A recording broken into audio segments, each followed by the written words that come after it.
Honorable members, we also have the presence of the former Speaker of Parliament, Right Honorable Sechi Hughes.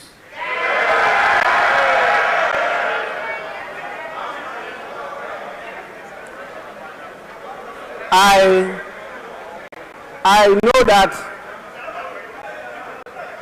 that a lot of you are young, so you may not recollect some of these people.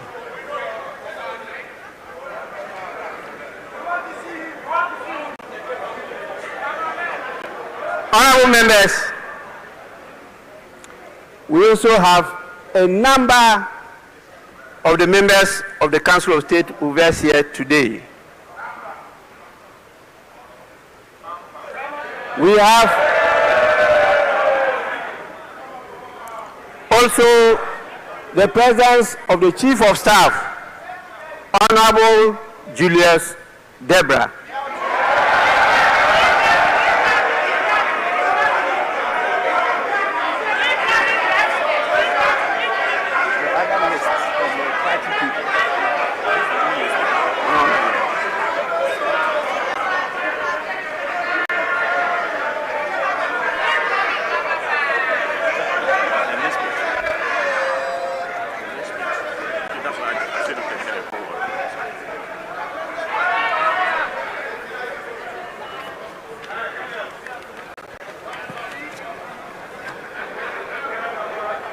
Honorable members, we have with us the former Speaker of Parliament, the Right Honorable Mike Aaron Okwe. We have the National Chairman of the National Democratic Congress, Honorable Johnson Asedu Inketia, and we have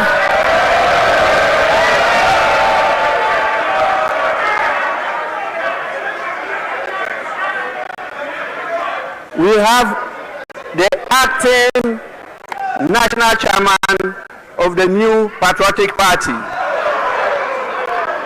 Mr. Dankwa Smith Bute. Honorable members, we have the General Secretary of the National Democratic Congress, Mr. Fifi Fievi Kwete.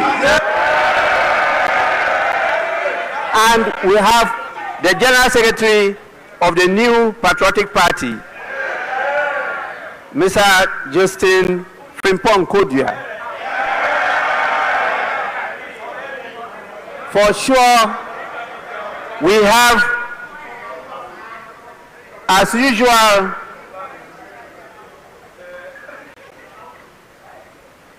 our brothers and sisters in the diplomatic corps. Many of them are here with us, and they are distinguishedly seated at the public gallery. We also have the heads of the various security services. We have our revered traditional leaders, religious leaders, and the former clerks to Parliament.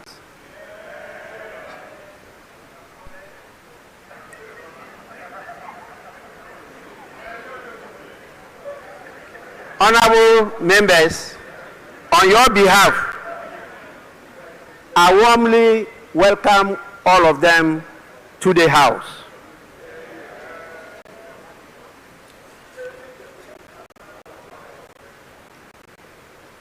Now, I have the greatest pleasure in inviting His Excellency the President to deliver his message. Your Excellency, you may do so now.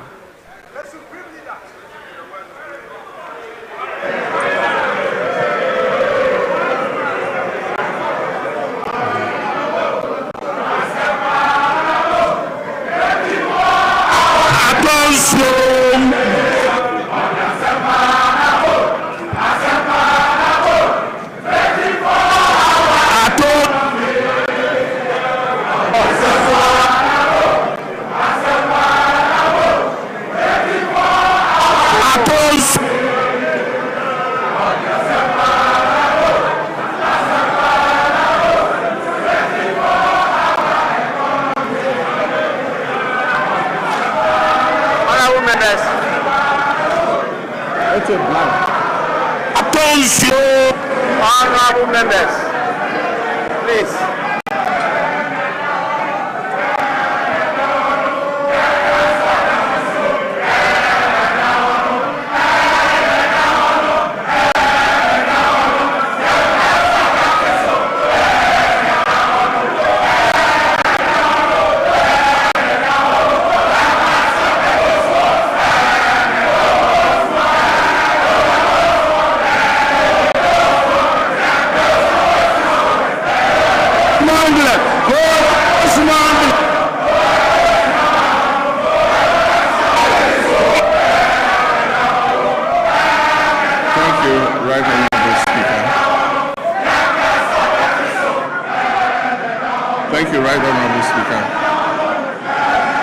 Honorable members of this august house, Your Excellency, the Vice President, Nana Opoku-Agyeman, Your Lordship, the Chief Justice, the good people of Ghana, friends of the media, ladies and gentlemen, and let me proceed on the protocol so well established by the Speaker and say, distinguished guests, ladies and gentlemen.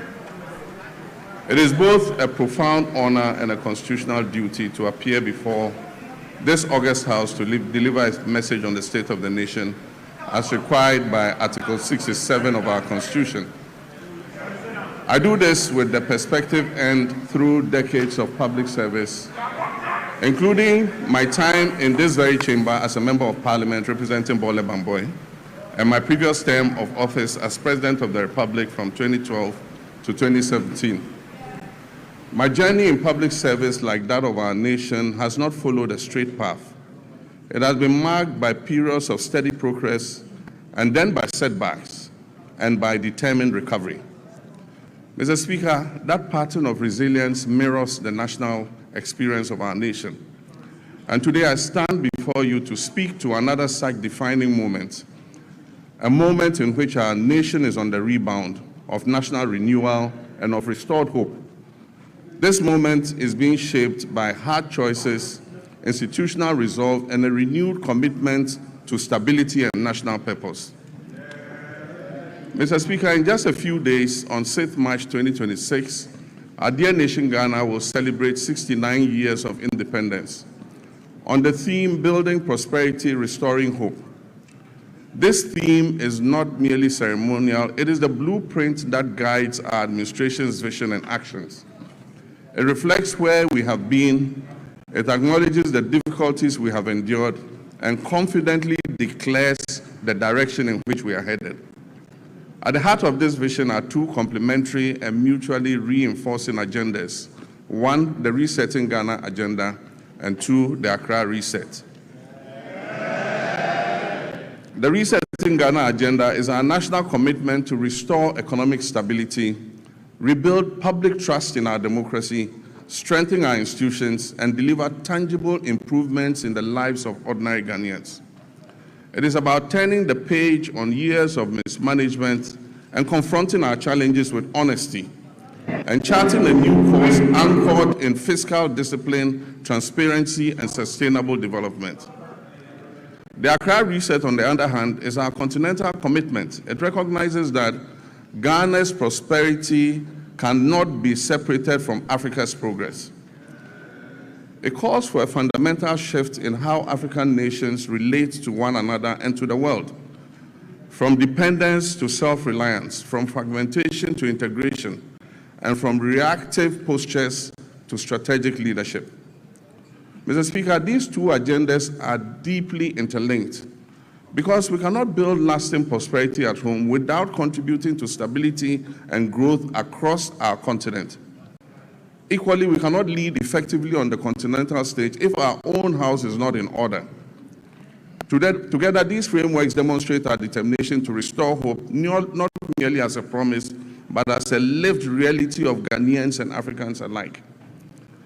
As we build on the foundation laid in 2025, the first year of my return to the presidency, we do so with clarity of purpose, unity of action, and confidence in our ability to deliver a future worthy of our people's sacrifice and their aspirations. Mr. Speaker, this moment of national renewal unfolds against the backdrop of a world in profound flux. The global order we once knew is being rapidly reshaped, and the so-called rule-based international system endures only as long as it protects the advantages of those who designed it. Once emerging nations like ours begin to operate within those same rules to rebalance power, the very architects of that order prove willing to relax their commitments. Ghana, like many nations, has learned this hard truth. We cannot respond to this new reality with fragmentation, hesitation, or continued dependence. History has long taught us that resilience and prosperity will not be handed to us. They must be built deliberately through cooperation, self-belief, and strategic alignment. This era ahead demands that Africa must move from a posture of dependence to one of collective self-reliance. Mr. Speaker, it is in this spirit that Ghana has sought to play a convening and catalytic role on the continent. In the middle of last year, our capital, Accra, hosted African heads of state, policymakers, and development partners for a landmark health sovereignty summit. Together, we charted a new roadmap for healthcare financing and collaboration among African nations. And that message was clear. Africa must take ownership of its health security, pool its resources, deepen collaboration, and design financing solutions that reflect our realities rather than external prescriptions. Strong economies require healthy populations, and health sovereignty is inseparable from economic sovereignty. The same logic applies to trade, industry, and economic growth. Africa's future lies in dismantling our artificial borders, removing bottlenecks that stifle commerce, and fully activating a common market that allows our goods, services, and capital and ideas to move freely across the continent. No single African country, no matter how well endowed, can thrive alone in this new global environment. Rather, when we work together, our combined markets, our youthful populations, our natural resources, and our creativity will constitute one of the greatest economic opportunities of this century. Africa must summon the courage to shape its own destiny, building genuine sovereignty across Africa. The Global South requires a deliberate and disciplined plan, one that begins with unlocking the immense human and creative potential of our young people, strengthening regional value chains to add value to what we produce, mobilizing domestic capital to finance our own development, and speaking with a single, coordinated, and confident voice in global affairs. Mr. Speaker, this is how Africa can move from promise to power, from participation to leadership, and from dependence to self-reliance. The path forward is clear. Africa must rise with confidence, unity, and purpose. And Ghana stands ready not only to rebuild at home, but also to work hand in hand with our African brothers and sisters to shape a future that is defined by shared strength, dignity, and prosperity. Mr. Speaker, we are resolved here in Ghana to operate with our eyes open, to protect our sovereignty, and to design policies that place our people first. We'll continue to engage with the world, but on terms that reflect our interests. We will uphold global norms, but we will not outsource our judgment. And we will build resilience at home so that shifts in external power do not translate into hardship for our citizens. Mr. Speaker, when I last came before this House, I spoke candidly about the depth of the challenges we had inherited across all facets of our nation. Mr. Speaker, nowhere was this national malaise more evident than in the economic sector. We inherited an economy in severe crisis, burdened by unsustainable debt, high inflation, a rapidly depreciating currency, and an escalating cost of living crisis that had left our citizens reeling from unimaginable hardship caused by years of general imprudence and reckless management of the economy. Mr. Speaker, I was clear from the outset that recovery will not come easily. But I was also clear that I'll stop at nothing to turn this situation around and bring relief to Ghanaians. I promised then that just as I have confronted and overcome crisis in the past, I'll reset our economy and return us to a path of growth, progress, and development. Mr. Speaker, I told this August House then, when I appeared before you last year, that we would have to take tough, prudent, and necessary decisions to restore stability and credibility. Today, Mr. Speaker, I can say to you with confidence, Ghana is back. Ghana is working again. And Ghana is open for business. The fundamentals are improving, and the path to sustained acceleration is very clear to everyone.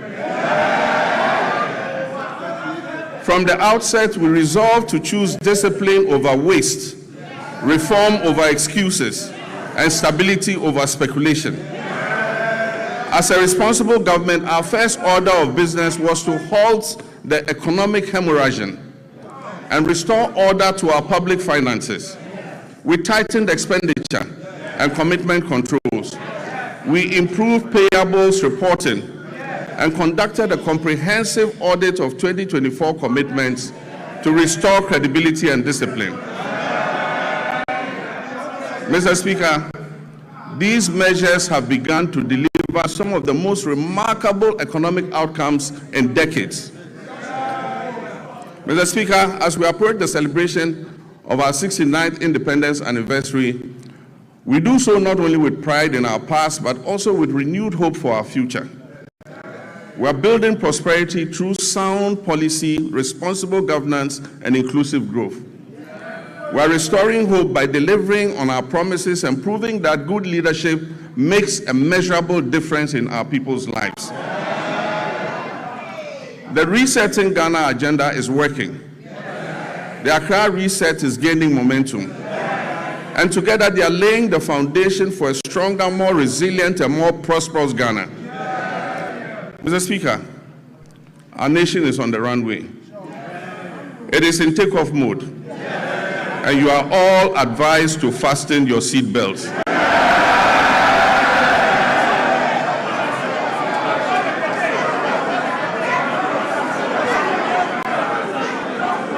Mr. Speaker, the journey continues, and the direction is set, and the hope is real.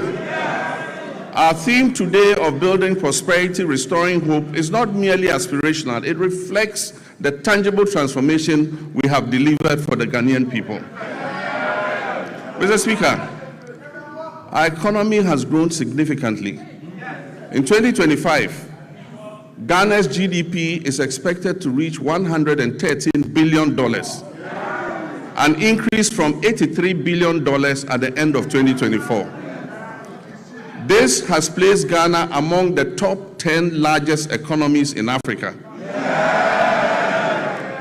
Mr. Speaker, average GDP growth for the first 3 quarters of 2025 is reported at 6.1%.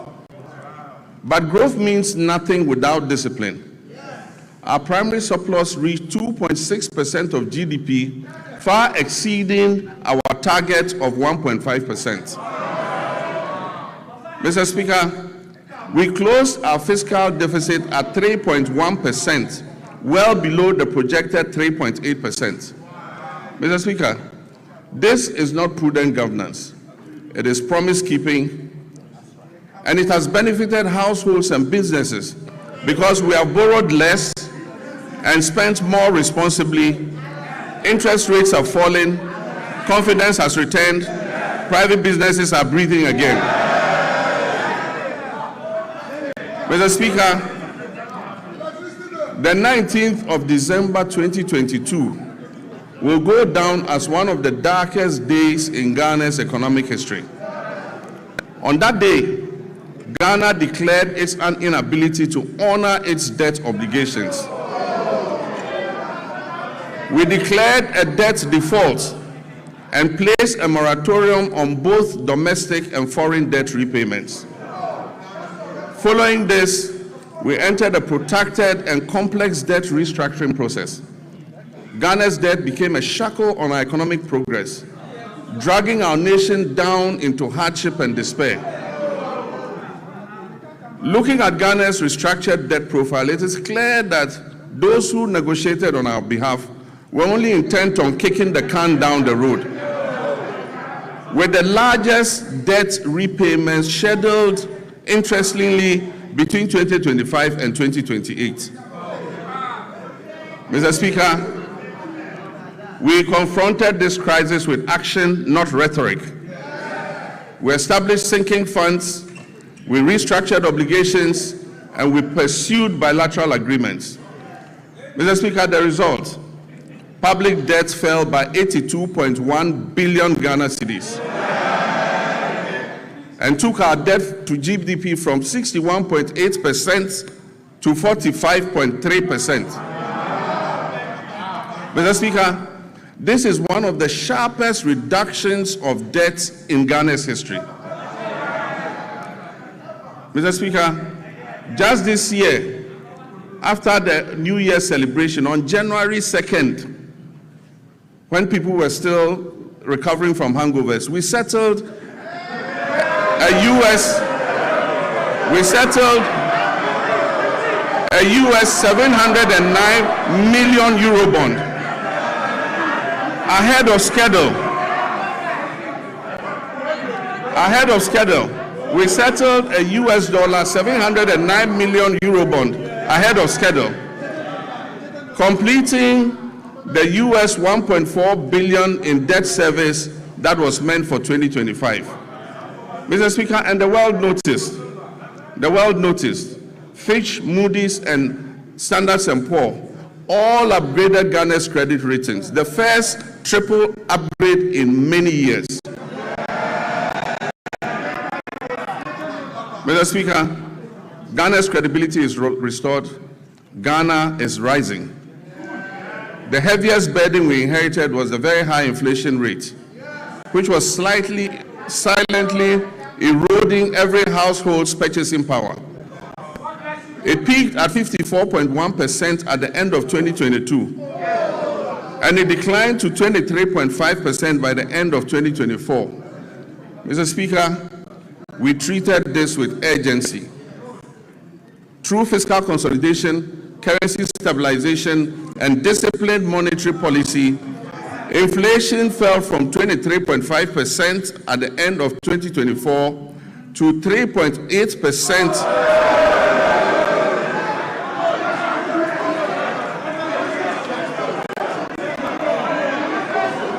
Mr. Speaker, inflation fell from 23.5% at the end of 2024 to 3.8% over 13 consecutive months by January 2026. Mr. Speaker, and very interesting,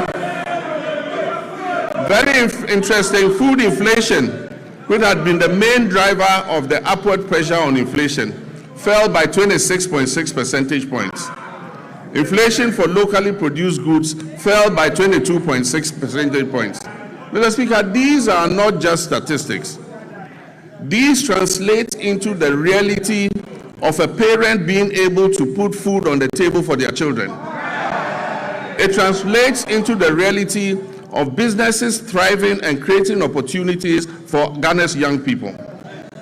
Mr. Speaker, petrol prices dropped from 15.2 Ghana cedis to 10.7 cedis per liter. And only recently, it dipped below the 10 cedi mark to 9.97. Diesel fell from 15.4 to 11.3. And this brought relief to our nation's 3.7 million car owners and the tens of millions of Ghanaians who depend on transport daily. Mr. Speaker, to the interesting part, Exchange rate volatility has long been at the heart of hardship in Ghanaian households. We made currency stability a priority, and Mr. Speaker, we have delivered. Mr. Speaker, we did not arrest the dollar. We strengthened the CD to put up a good fight against the other currencies.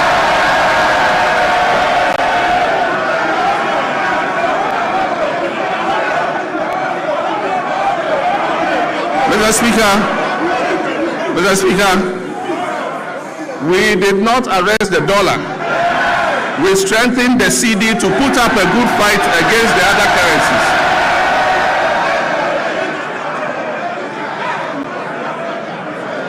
And I'm pleased to report to this House that the CD appreciated by 40.7% against the US dollar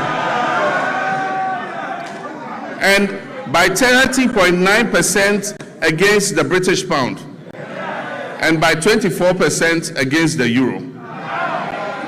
Mr. Speaker, Ghana's economic turnaround is broad-based and comprehensive.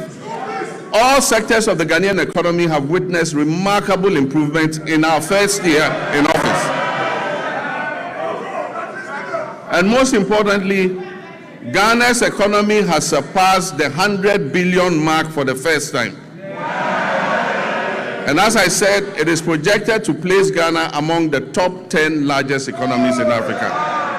Mr. Speaker, our reserves currently stand at $13.8 billion from $8.9 billion at the end of 2024. This covers 5.7 months of import. A key driver of this development has been the establishment of the Ghana Gold Board. By formalizing gold exports, we have reduced smuggling, we have increased recorded exports in the artisanal and small-scale mining sector from 63.6 tons to 103 tons. And we've channeled that foreign exchange into our economy. Mr. Speaker, when the cedi stabilizes, imported inflation falls, businesses can plan better, and household incomes improve. Mr. Speaker, as global uncertainty grows, it is necessary for us to reduce our country's exposure to external shocks, break the cycle of economic downturns, and safeguard our macroeconomic stability. Just last Wednesday, 25th February 2026, the Minister for Finance presented the Ghana Accelerated National Reserve Accumulation Policy to this House. Mr. Speaker, this policy seeks to strengthen our country's external resilience by increasing our international reserves to 15 months of import cover by the end of 2028, supporting long-term structural transformation while safeguarding macroeconomic stability. Mr. Speaker, it is forecast that gold prices will remain high over the next 3 years. And so this presents us with a unique opportunity to build an economic war chest to withstand any global economic shocks, to secure our macroeconomic stability and improve the standards of living of our citizens and build a lasting prosperity for future generations. This is what the GANRAP policy seeks to achieve. Mr. Speaker, we abolished nuisance taxes that were levied on Ghanaians between 2017 and 2024. These included the e-levy, the betting tax, the emission tax, the COVID levy, and so forth. Mr. Speaker, we have reformed VAT comprehensively. One, by abolishing the 1% COVID-19 levy, decoupling Get Fund and NHIL from VAT, reducing the effective VAT rate from 21.9% to 20%, raising the VAT threshold to 750,000 Ghana cedis to exclude petty businesses, and extending zero rating on textiles up to 2028. Mr. Speaker, these fiscal reforms have effectively put 6 billion Ghana cedis back into the pockets of Ghanaians. Interest rates have fallen from above 30% to currently between 18 and 20%, freeing up credits for businesses and households. And according to the Ghana Statistical Services, over 1 million Ghanaians have found employment between Q1 and Q3 of 2025. Mr. Speaker, and 950,000 Ghanaians have escaped multidimensional poverty over the same period. Mr. Speaker, I'm pleased to report that our external position has strengthened significantly. By December 2025, our current account recorded a surplus of 9.1 billion, representing 8.1% of our GDP. This is a remarkable increase from 1.5 billion or 1.8% of GDP in 2024. These achievements have been driven by robust gold, cocoa, and non-traditional exports, and increased remittance inflows. This improvement demonstrates that our economy is gaining strength and resilience again on the global stage. We've moved decisively from planning to action on our flagship 24-hour economy and accelerated export development program. This was officially launched in 2025, and this transformative initiative is designed, 1, to unlock round-the-clock economic activity, 2, deepen our value chains across key sectors, 3, boost productivity and support export growth, and 4, create quality jobs in agriculture, manufacturing, logistics, and services. Mr. Speaker, I want to thank this August House. On 6th February 2026, this House passed the 24-Hour Economic Authority Bill. This has established the regulatory framework and the legal mandate that was necessary for full implementation. Last week, at the cabinet meeting held, I had the honor of signing this historic legislation into law. All is now set for takeoff. This is the boldest economic transformation initiative in Ghana's recent history. Mr. Speaker, in this year's budget, 110 million has been allocated to begin the setting up and implementation of the 24-Hour Economy Authority. These resources will enable businesses to operate beyond traditional business hours. They will attract investment through strategic partnerships with the Development Bank of Ghana and the Ghana Infrastructure Investment Fund, and they will strengthen the foundations for sustained growth and job creation, especially for our young people. This is about building prosperity and restoring our people's hope through concrete action. Mr. Speaker, a nation that does not learn from past mistakes cannot get out of the cycle of problems that impose hardships on its citizens. We've just begun to emerge from the most devastating economic crisis in our nation's recent history. This crisis was triggered by general financial indiscipline, huge deficits, and massive debts that were occasioned by persistent and unbudgeted expenditure to meet the ends of convenient politicking. In the last week, we have had to take the painful but necessary decision to revise the producer price of cocoa to achieve competitive pricing and resolve the acute liquidity challenges in the sector. Mr. Speaker, failure to do this as others did and left a debt of 32 billion for this government to pay. Failure to do this would have meant borrowing billions in borrowed funds. Mr. Speaker, this unplanned expenditure would have taken us right back to the very devastating economic problem we have only recently begun to escape. So, Mr. Speaker, while fully understanding the concerns and protests of our farmers, I can firmly assure them that the reforms announced by government will see a total transformation of the cocoa sector. And it will guarantee them a fair and transparent price that enables them to meet the cost of producing the commodity and making decent margins. Mr. Speaker, the difference between economic hardship and avoiding the same is the exercise of sound economic judgment. And I'm determined to take decisions that ensure our collective well-being and avoid the suffering of all our citizens. These are difficult decisions to take, but Mr. Speaker, I had to take them. Mr. Speaker, we are bringing legislation to this House to tighten our procurement processes by banning sole source contracts, except in exceptional circumstances. We will also bring legislation to this House to make it mandatory to seek Parliament's prior approval before any government asset or property is leased out or sold.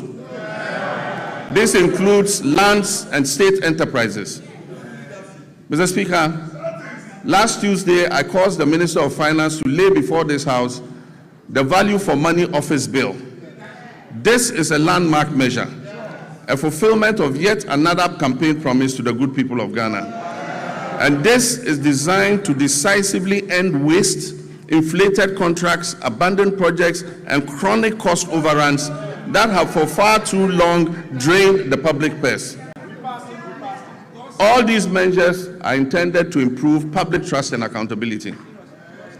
Mr. Speaker, in January 2025, we inherited an energy sector on the brink of collapse that had been precipitated by a severe financial crisis.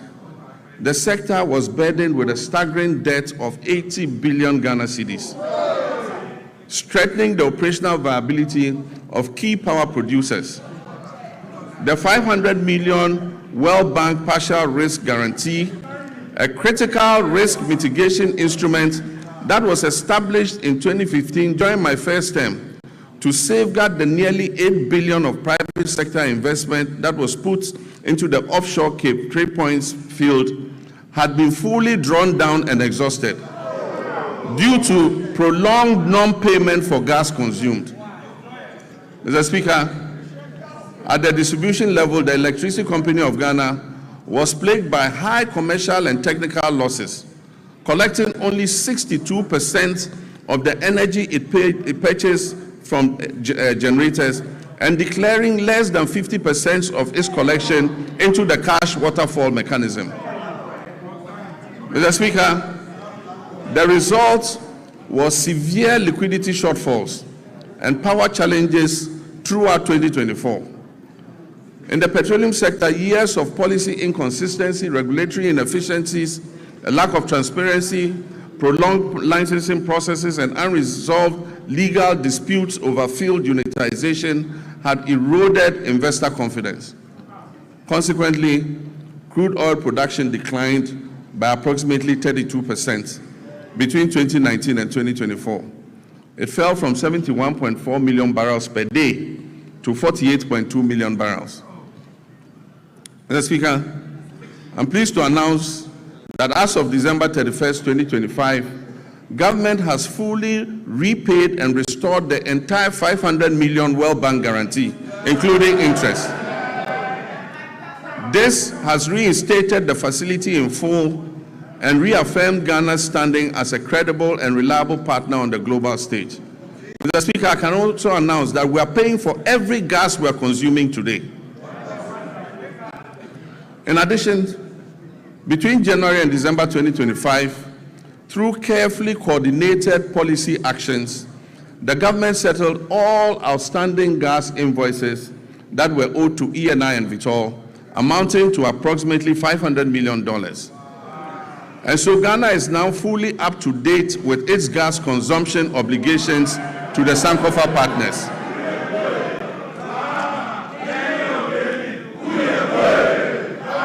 And I'm pleased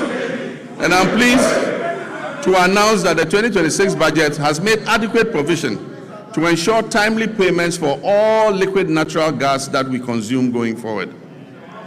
Mr. Speaker, to ensure equity and fairness, the government has also held constructive engagements with Tallow Oil and the Jubilee Field partners, and we've reached a comprehensive roadmap to guarantee full payment for all gas that is consumed. This approach supports reliable nationwide electricity generation and accelerates industrial growth. Engagement with upstream partners has resulted in increased gas production, guided by a clear national vision to rapidly scale up domestic gas supply and reduce reliance on expensive liquid fuels. Mr. Speaker, beyond clearing inherited arrears, a robust framework has also been established to strengthen monitor implementation of the cash waterfall mechanism. Another major milestone was the operationalization of the ECG's single holding account, which is overseen jointly by the Ministry of Energy and Green Transitions and the PURC. This intervention has significantly reduced revenue leakages, and it has enhanced ECG's capacity to meet its payment obligations. To address the high cost of power, the government has successfully renegotiated existing power purchase agreements. Engagement with the 9 independent power producers have resulted in a 250 million immediate savings and 1.1 billion of legacy debt restructured for payments between the period 2026 and 2028. These revised agreements will be submitted to Cabinet, and I'm pleased to inform you, Mr. Speaker, will be brought here to Parliament for ratification. Mr. Speaker,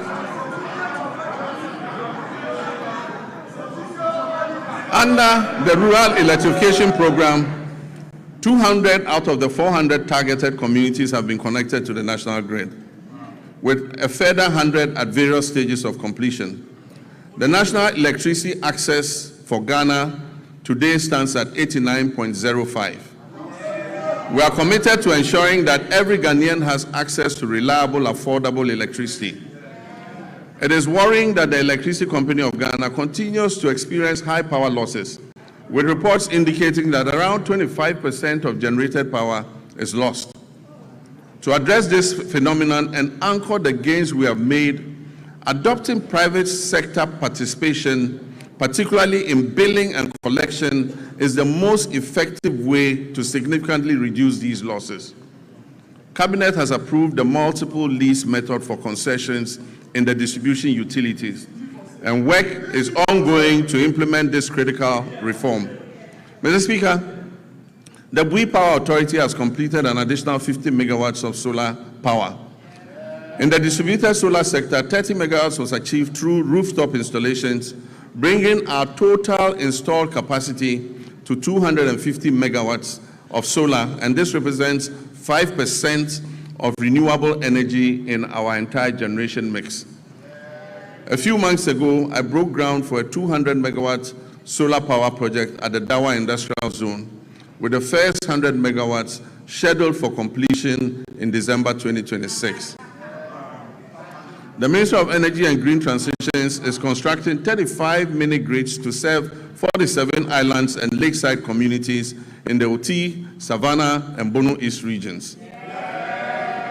The ministry will also supply 12,000 new smart net meters from the end of the first quarter of this year, 2026. And under the off-grid solar home system for public institutions, delivery of materials for the first phase of 350 systems has commenced. It means that public institutions are going to be fitted with solar to reduce their power consumption. Mr. Speaker, as part of the last mile electrification effort to achieve 99.98% universal access by 2030, the ministry has mainstreamed mini-grids into the National Electrification Scheme.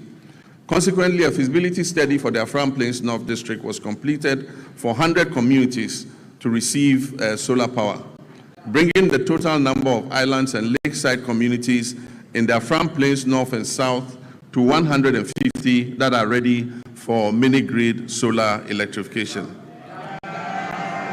I'm pleased to announce that the African Development Bank has committed to providing $100 million to fund the construction of renewable energy-based mini-grids for these communities.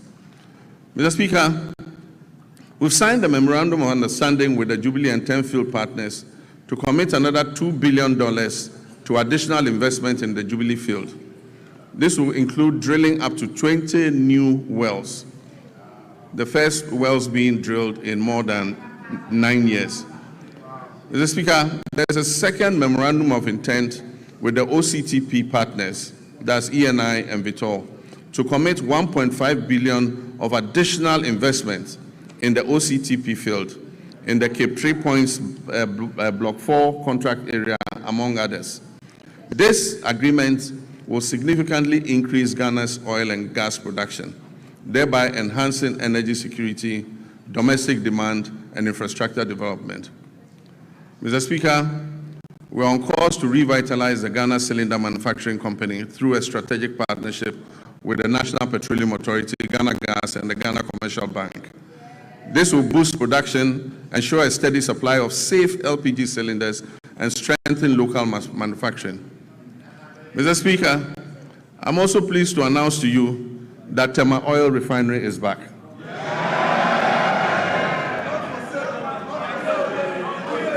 The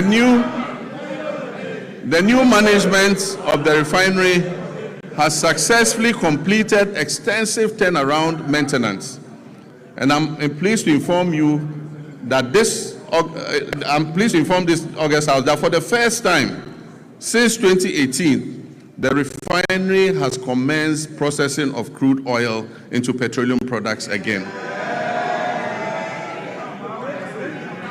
So, Mr. Speaker, let me assure our countrymen and women that the energy sector reforms continue unabated. I remain fully committed to turning around the sector, strengthening its foundations, and ensuring reliable, affordable, and sustainable energy security for our nation. Mr. Speaker, agriculture remains central to our national renewal. Since January 2025, this administration has embarked on a decisive reset of Ghana's agricultural sector under our Agriculture for Economic Transformation agenda, with the Feed Ghana program serving as the flagship vehicle for implementation. Our objective is clear: to restore food sovereignty, stabilize food prices, reduce import dependence, increase decent jobs, especially for youth, and reposition agri as a strategic growth sector under our 24-hour economy policy. Mr. Speaker, as of January 2025, food inflation stood at 28.3%, following an unprecedented peak of 61% in January 2023. This situation placed severe pressure on households and undermined national stability. Today, food inflation has declined significantly to 4.9%, and this has provided relief to Ghanaian families and businesses. Mr. Speaker, this year we have committed 300 million Ghana cedis to the National Food Buffer Stock Company to mop up excess produce, to stabilize prices, and build a strategic national food buffer against emergencies, marking the first time Ghana has deliberately built a food reserve for national resilience. Over 413 institutions, from basic schools through to tertiary institutions, have been registered and are actively participating in the Feed Ghana program. Institutional farming is currently being undertaken by the Ghana Armed Forces, the Ghana Prison Service, the National Service Authority, basic and second cycle schools, public universities, and faith-based organizations, including churches and mosques. A key pillar of the Feed Ghana program is a home gardening initiative.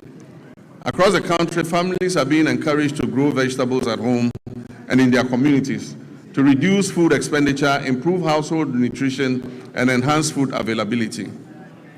The Feed Ghana program is also firmly anchored on irrigation for wealth creation. Government is deliberately shifting our agriculture from rain-fed dependence to irrigation-based farming to support year-round production and also strengthen our climate resilience.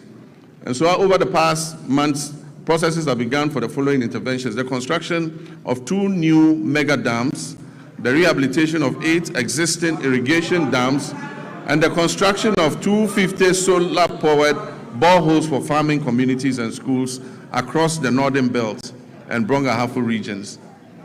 In addition, major irrigation schemes, including the Via, Weta, Tanoso, Bong, Ashaman, and Aveime, are undergoing rehabilitation, while new inland valleys covering over 1,300 hectares are being developed to expand rice production. Under the Global Agriculture and Food Security Program, we've launched a 20 million agro-input distribution project to strengthen food and nutrition security across the northern Savannah ecological zone. This project is being implemented in 12 districts across 6 regions with a target of 50,000 farming households, including 30,000 women and youth.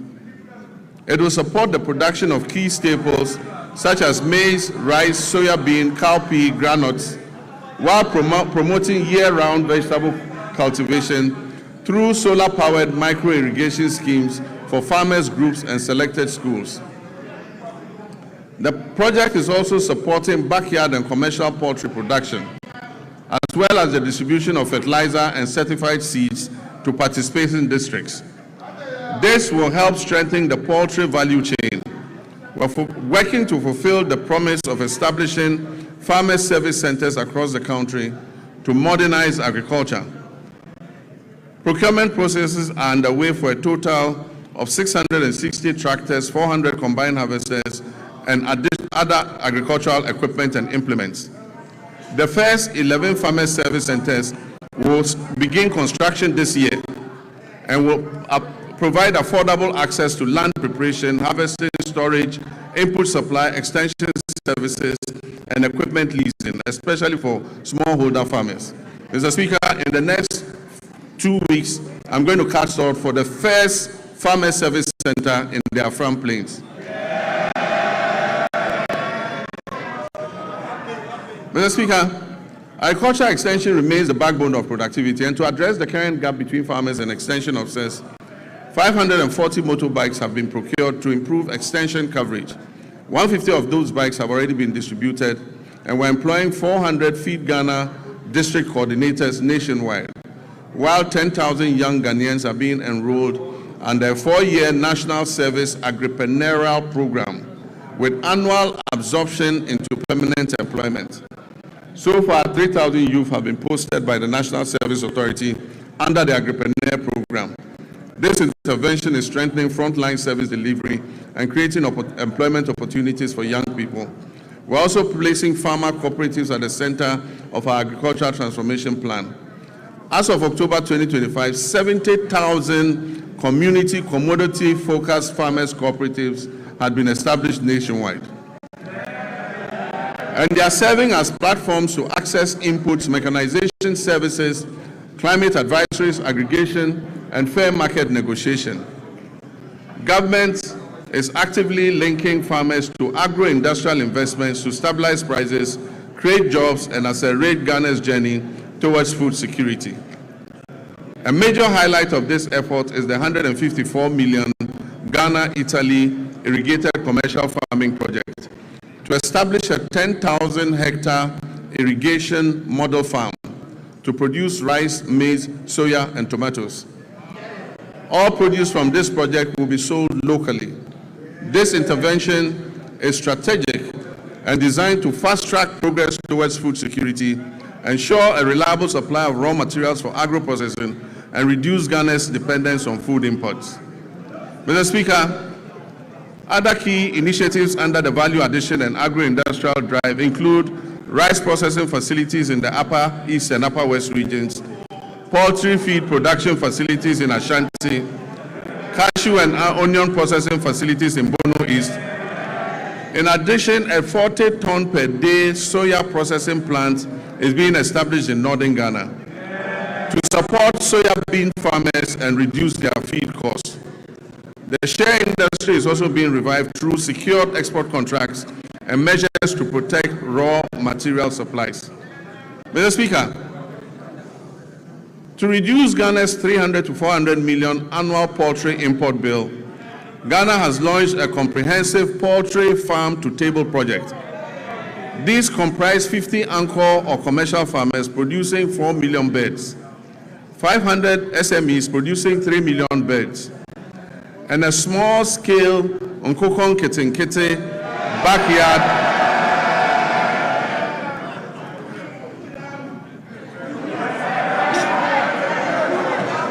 Nkokon and a small-scale Nkokon Kitinkiti backyard poultry program that is targeting 3 million birds nationwide, with emphasis on women and young children.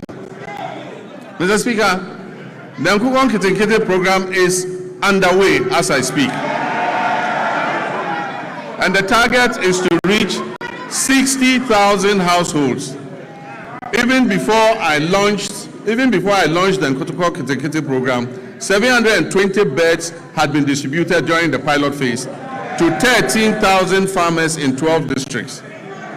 I recently opened a poultry processing factory in Bichim to support expected production growth in the poultry sector. Mr. Speaker, education is important and it remains pivotal to our national transformation agenda. In this regard, the year 2025 was both eventful and momentous for Ghana's education sector. I'm pleased to report that all the flagship initiatives and commitments that were contained in our Reset Agenda Manifesto have been faithfully honored during the year under review. The No Fee Stress initiative was successfully launched in Koforidua, and as I speak has benefited over 152,000 young people, first-year students in public tertiary universities. The number of beneficiaries this year is projected to reach 220,000 first-year students. In collaboration with the Student Loan Trust Fund, I have good news for law students. Law students in Ghana will also be now able to access the student loan scheme to pursue their legal education. Mr. Speaker, the free tertiary education policy for persons with disability has also been launched and is now fully benefiting all eligible persons with disabilities enrolled in our tertiary institutions nationwide. Mr. Speaker, the 2025 academic year saw a stable, uninterrupted supply of quality food to all our schools under the free senior high school program. Mr. Speaker, to further deepen coordination, accountability, and effectiveness in the education sector, this Honorable House passed several important pieces of legislation. These include: 1, the Kwame Nkrumah University of Science and Technology Bill 2025, the Ghana Scholarships Authority Bill 2025, the Change of University Names Bill 2025, the University for Development Studies Bill 2025, and the Ghana Education Trust Fund Bill 2025. To enhance private sector participation in the tertiary education sector, new legislation will be introduced in this House to ease regulatory bottlenecks and remove the requirement to charter, making it optional. Mr. Speaker, basic education remains the critical entry point into our education system. It is at this level that children acquire foundational literacy, numeracy, critical thinking, and problem-solving skills, upon which all future learning depends. Government understands the importance of the basic sector and is therefore undertaking a major policy shift to rebalance our education investments in favor of basic education. As part of this shift, the standards-based curriculum for kindergarten to primary 6 is currently under review to incorporate robotics, coding, and the responsible integration of generative artificial intelligence. Additionally, as part of the ongoing curriculum review, artificial intelligence education will be introduced at an age appropriate and developmentally sensitive, with a strong emphasis on ethical use, digital responsibility, critical thinking, and human values. Mr. Speaker, in response to the persisting challenge of schools under trees, this government has programmed a bold and decisive intervention for the 2026 financial year. This includes the construction of 200 kindergarten blocks, 200 new primary school blocks, 200 new junior high schools nationwide. And I'm further pleased to inform this House adequate allocation has been done in the 2026 budget. I'm further pleased to inform this House that the government has fully cleared all outstanding capitation grant arrears owed to the public basic schools, as well as clearing all outstanding arrears of BEC exam registration subsidies due to the West African Exams Council. for previous years, the legacy debts to West African Examinations Council have all been cleared. Mr. Speaker, education for learners with special needs is not only a moral right, but also a sound, pragmatic investment. And it promotes equity and strengthens social cohesion. In recognition of this, the amended Get Fund Act has established a dedicated, sustainable funding framework to implement free education for learners with special needs, beginning in the 2026 academic year. Government has also increased the daily feeding grant for students in public special schools from 8 cedis per day to 15 cedis per day. This significant increment reflects our resolve to address the unique nutritional and health needs of learners with disability. In addition, Mr. Speaker, we'll construct a modern state-of-the-art special needs school in Ho in the Volta region, and we'll rehabilitate and upgrade the existing special needs schools in Okropong, Ekwapim, in fulfillment of our pledge also to provide free sanitary pads to schoolgirls as part of efforts to improve menstrual hygiene and reduce absenteeism among female learners. A total of 12.2 million packets of sanitary pads were distributed to girls in public schools across the country in 2025. Mr. Speaker, we allocated in this year's budget 292.4 million Ghana cedis to sustain the free sanitary pad initiative. This commitment aims to remove gender-specific barriers to education and ensure that no girl's education is interrupted due to challenges related to her menstrual hygiene. Mr. Speaker, as part of efforts to decongest senior high schools and increase access and ensure parity in educational opportunities, government is going to convert and upgrade 30 Category C secondary schools to Category B, and convert and upgrade 10 Category B schools to Category A. In addition, facilities in Category A schools are going to be upgraded and expanded to be able to take in more children. Technical and vocational education and training remain a critical pillar of our strategy to address youth unemployment and accelerate skills development.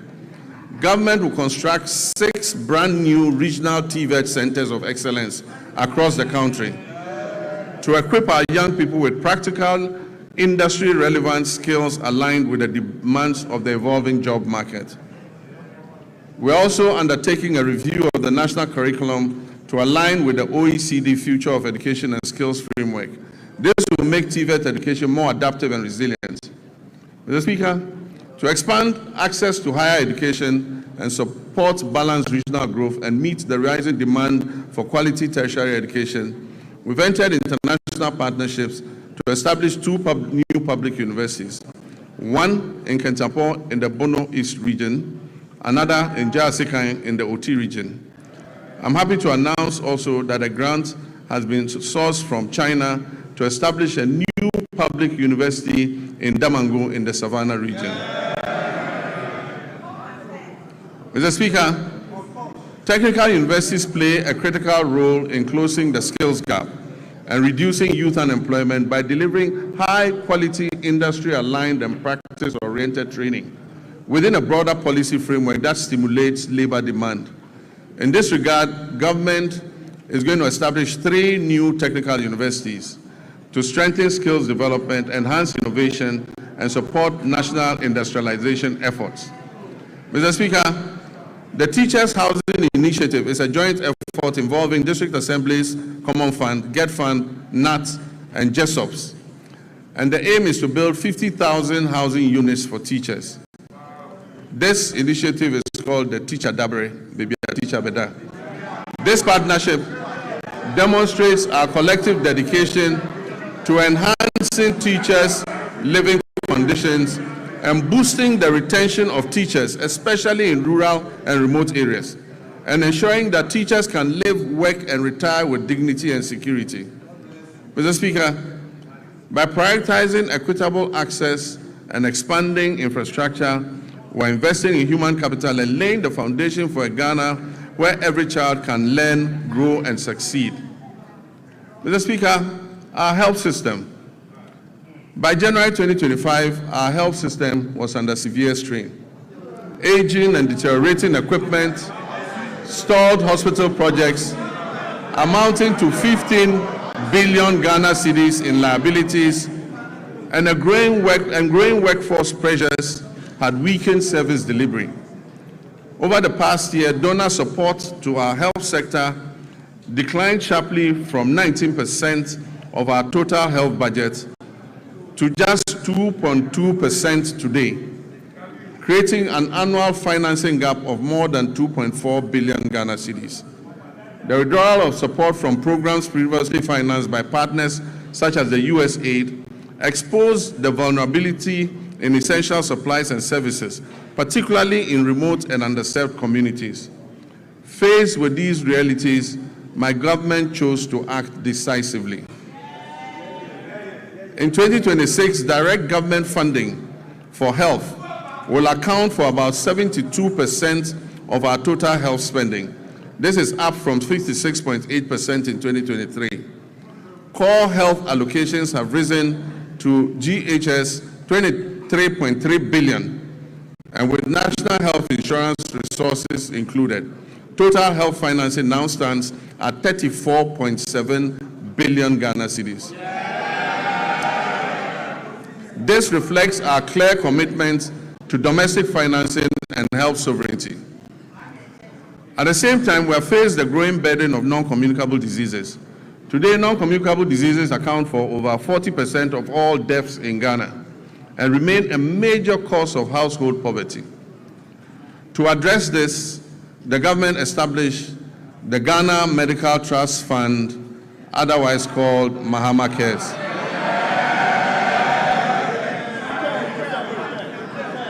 Mr. Speaker, this is the first nationwide financing mechanism dedicated to chronic and non-communicable diseases.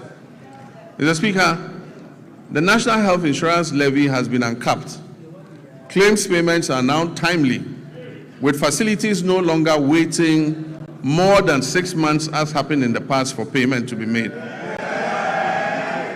We're also finalizing measures to increase provider tariffs by over 100% to reflect the realistic cost of health treatment.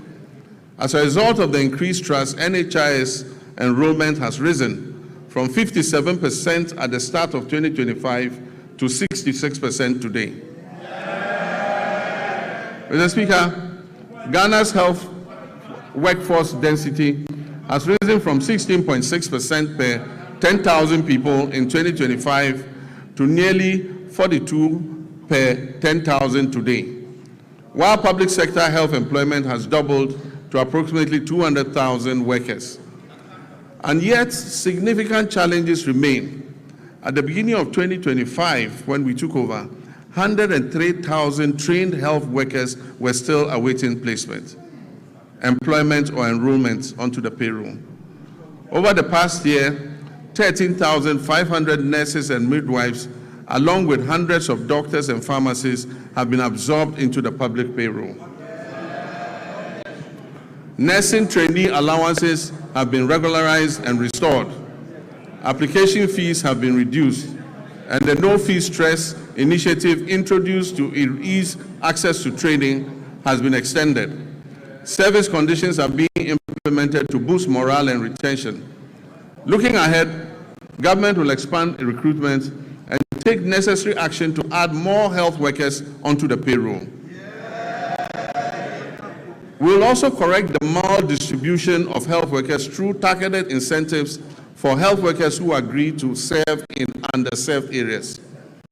Let me use this opportunity to appeal to our gallant health workers to accept postings to our underserved areas, seeing as it is a national call to duty, while we work to ensure that they have an enabling environment to do their work. Mr. Speaker, we will also scale up specialist and advanced nursing training to match the country's changing disease profile.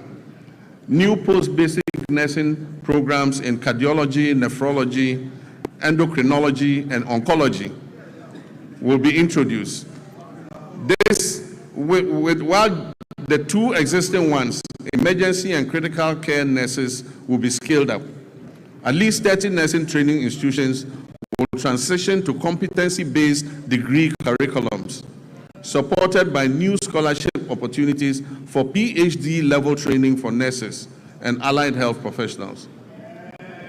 Mr. Speaker, on health infrastructure, my government remains firm in its commitment not to abandon unfinished projects.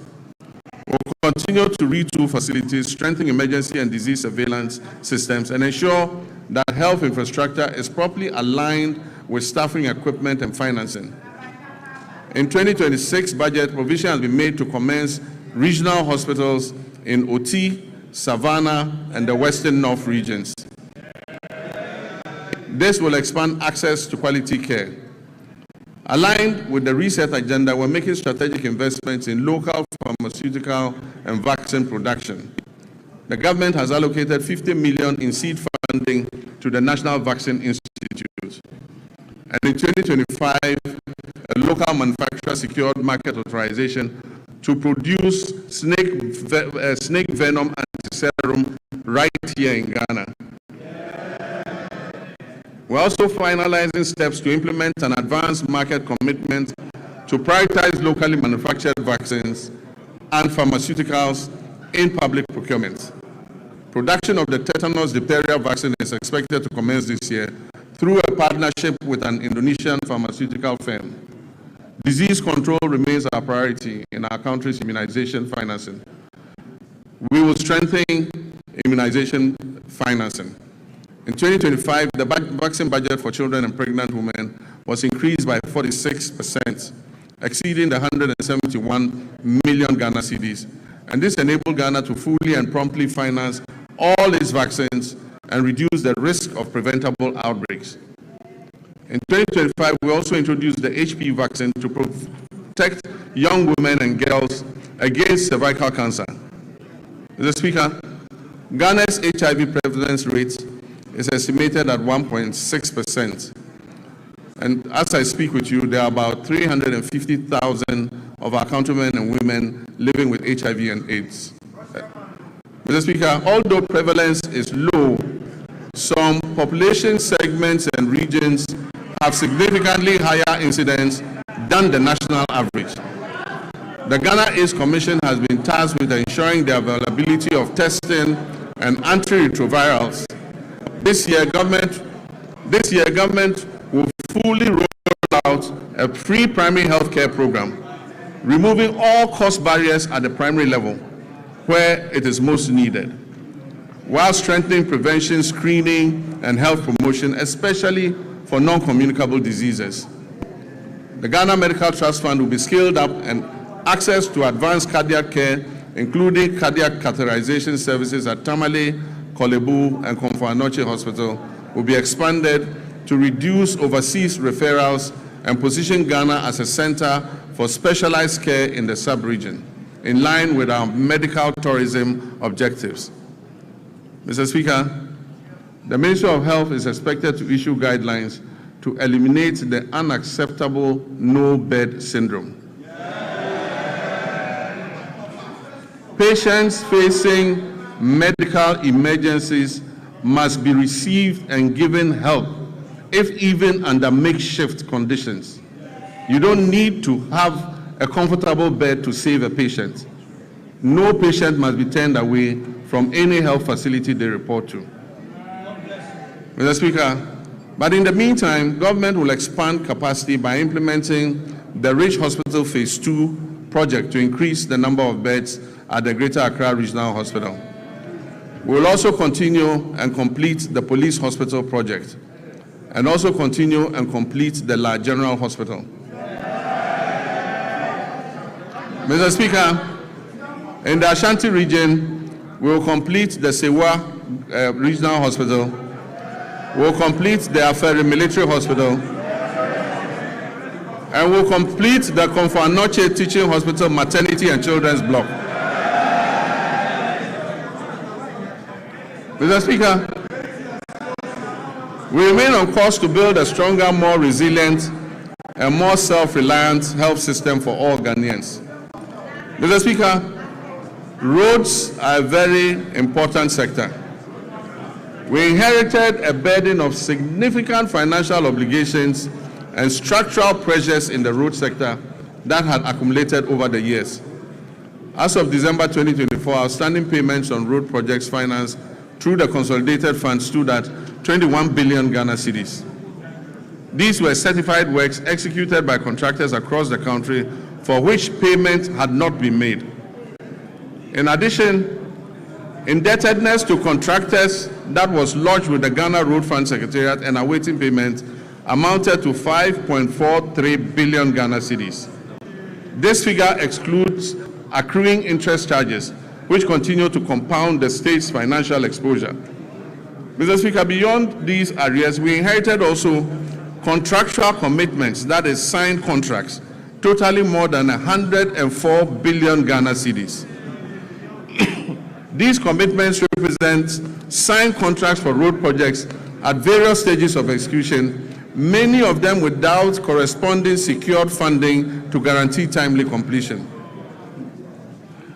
By the end of 2025, the Ministry of Finance and Roads had cleared arrears amounting to almost 10 billion Ghana cedis owed to road contractors. And we are steadily continuing to reduce the road sector debts. Mr. Speaker, the famous Big Push infrastructure program. This is my vision for a national infrastructure drive to restore critical national infrastructure. Naturally, the bulk of the money is dedicated to the road sector. We want to open economic corridors, create jobs, and reduce the cost of doing business. Mr. Speaker, as I speak to you, work has started on 50 major road projects that cover a distance of 1,144 kilometers. The total estimated cost of these projects is 50 billion Ghana cedis. Meanwhile, government is also completing 23 projects that were awarded by the previous administration but were not paid for. These projects amount to another 573 kilometers and are estimated to cost 15 billion cedis. So if you add that to the 1,500, it means about 2,000 kilometers of roads are currently undergoing rehabilitation as I speak. This is the biggest major investment in our road sector in the history of Ghana.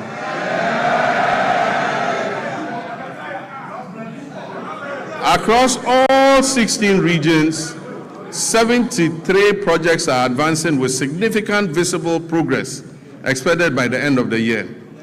Some of these include Tepamaban-Goso, the Kumasi Bypass Road, Swami Interchange and Local Roads, Sunyani Outer Ring Road, Sampa Jinijini Road, Techima Nkonsia Winchi Road, dualization of Winneba Cape Coast Road, Kwau Tafo Adosu Road, Dodowa Afienya Dawenya, Bintiri Nakwanduri, Tamale Outer Ring Road, Wenchi Sola, Sola Wa, Bole Chache, Bole Town Roads, Navrongo Tumu, Tumu Han Lora, Atimpoku Ho Denu, dualization of Accra Aflao, dualization of Cape Coast Akrade, Dadieso Akontombra, to name just a few.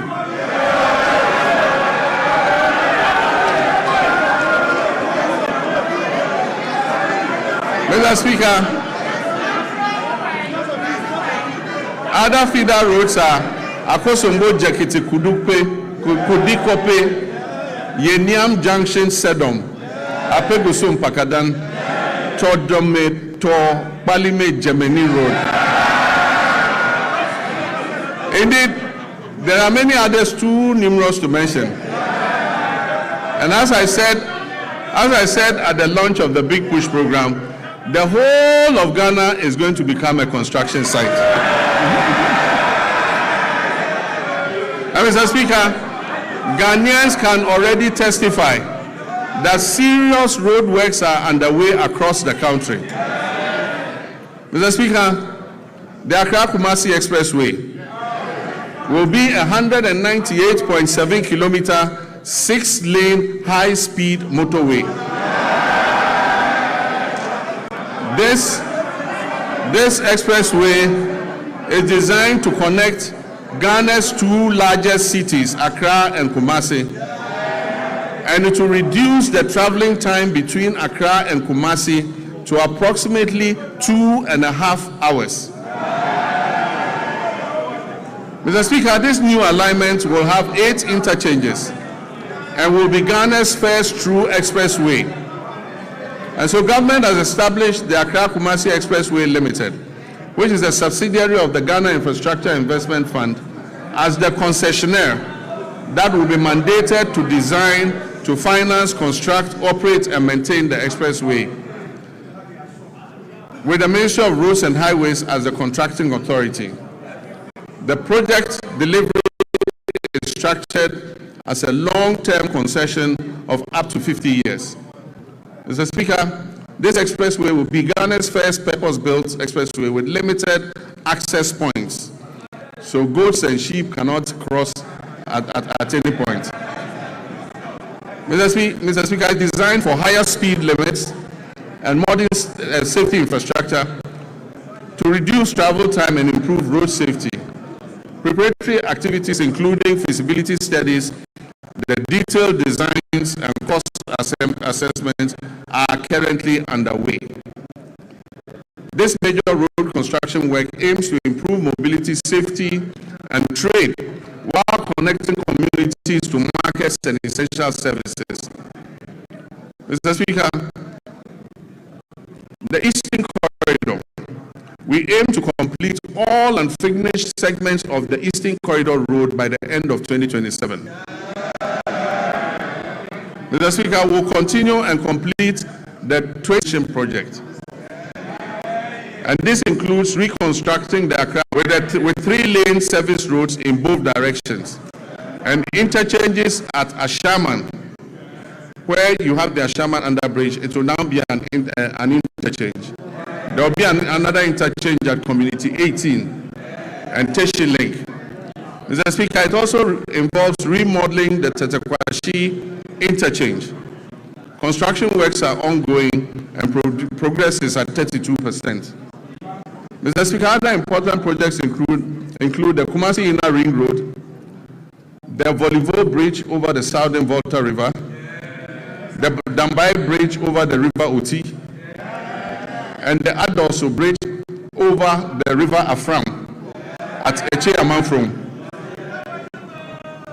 Mr. Speaker, the Ministry of Roads has received cabinet approval to reintroduce road tolls on our roads and our bridges. Mr. Speaker, this time using advanced technology to improve efficiency, transparency, and avoid leakages in revenue generation. Preparatory work is of tolling operations this year. Mr. Speaker, there is no doubt that an effective and efficient transport system is integral to any economic development plan.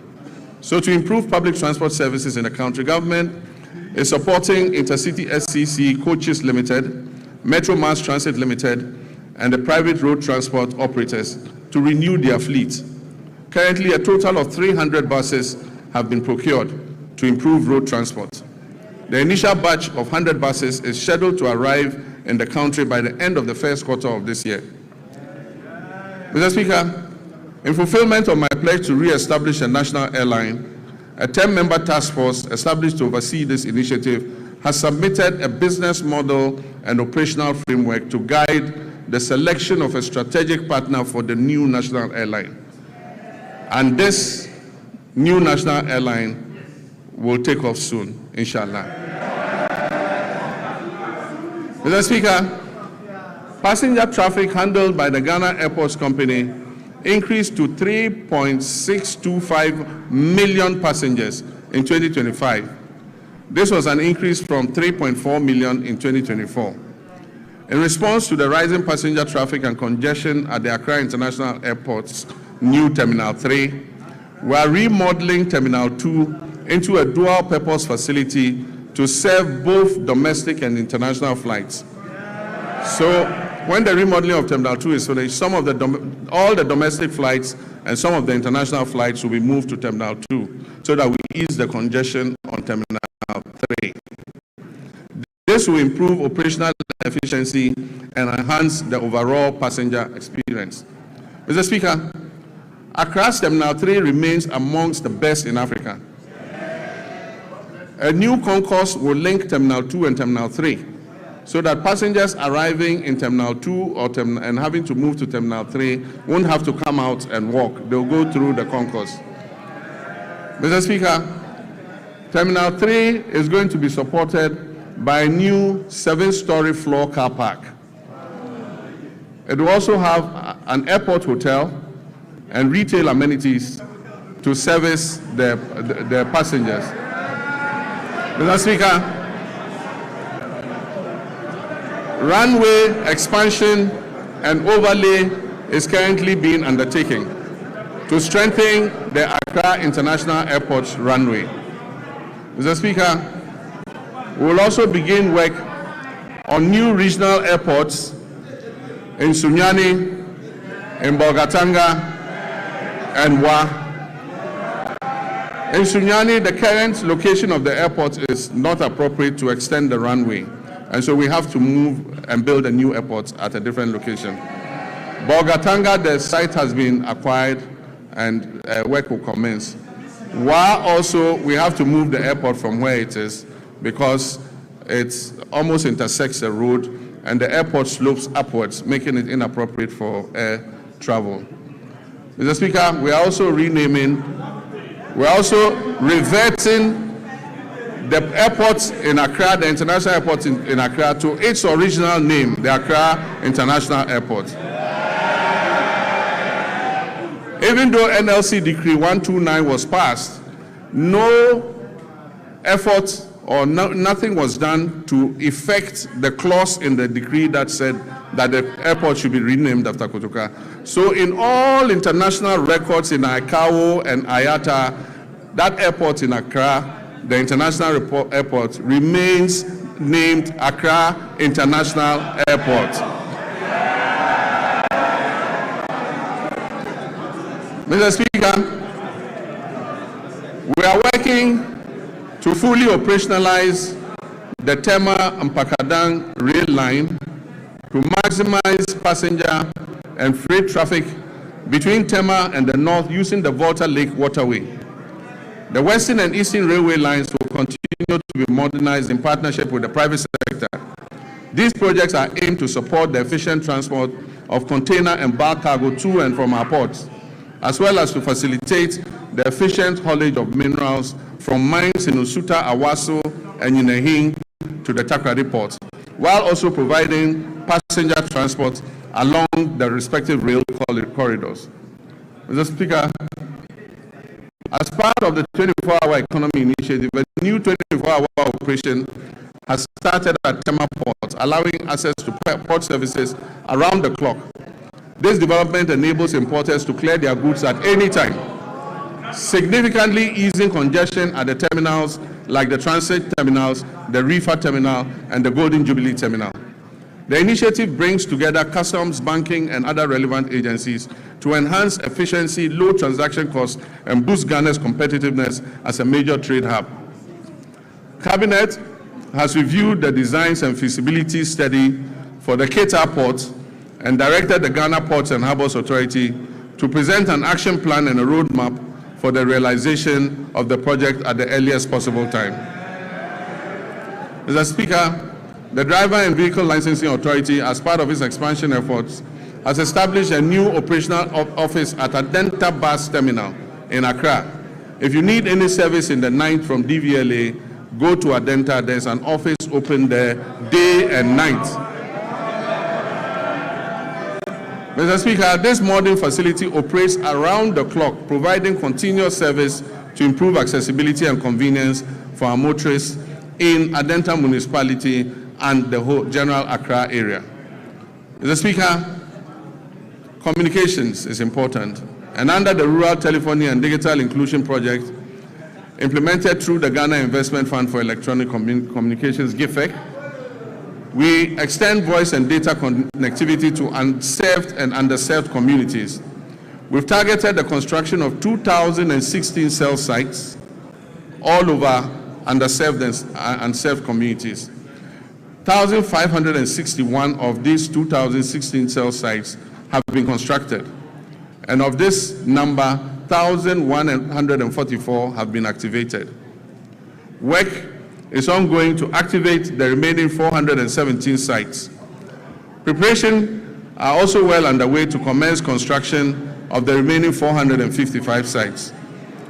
Mr. Speaker, under the School Connectivity Initiative, over 62,000 digital resources have been uploaded to the Ghana Knowledge and Skills Bank, enabling seamless access across multiple devices, from PCs to laptops to tablets and smartphones, for more than 600,000 users, including teachers, students, and researchers. Mr. Speaker, as part of the government's research agenda to ensure Ghanaian youth acquire essential digital skills for the modern global economy, I launched the 1 Million Coders program in March 2025.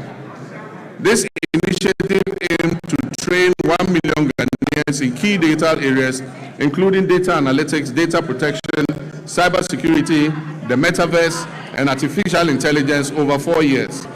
Phase 1 of the program, that is the pilot phase, saw hundreds of trainees complete their training programs in person across 4 training centers that were established in Accra, Kumasi, Sunyani, and Bolgatanga. Mr. Speaker, phase 2, which will include virtual sessions, is set to commence this year, with expanded training centers and an increased number of beneficiaries. We project that 400,000 young Ghanaians will be trained this year, and this will build up to the numbers approaching 1 million. Mr. Speaker, the fight against corruption has remained a defining priority of my government and represents a central pillar of our commitment to good governance and accountability and the prudent management of public resources. Mr. Speaker, we've made progress through strengthening collaboration among law enforcement agencies, financial intelligence institutions, and prosecutors. These efforts have led to initiation of criminal proceedings and asset forfeiture proceedings against some individuals and entities implicated in financial crimes against the state. But yes, I agree with the sentiments of Ghanaians that we must press harder on this accelerator. As of December 2025, IOCO has recovered more than 600 million Ghana cedis. The office has investigated 462 cases, with 15 currently under prosecution.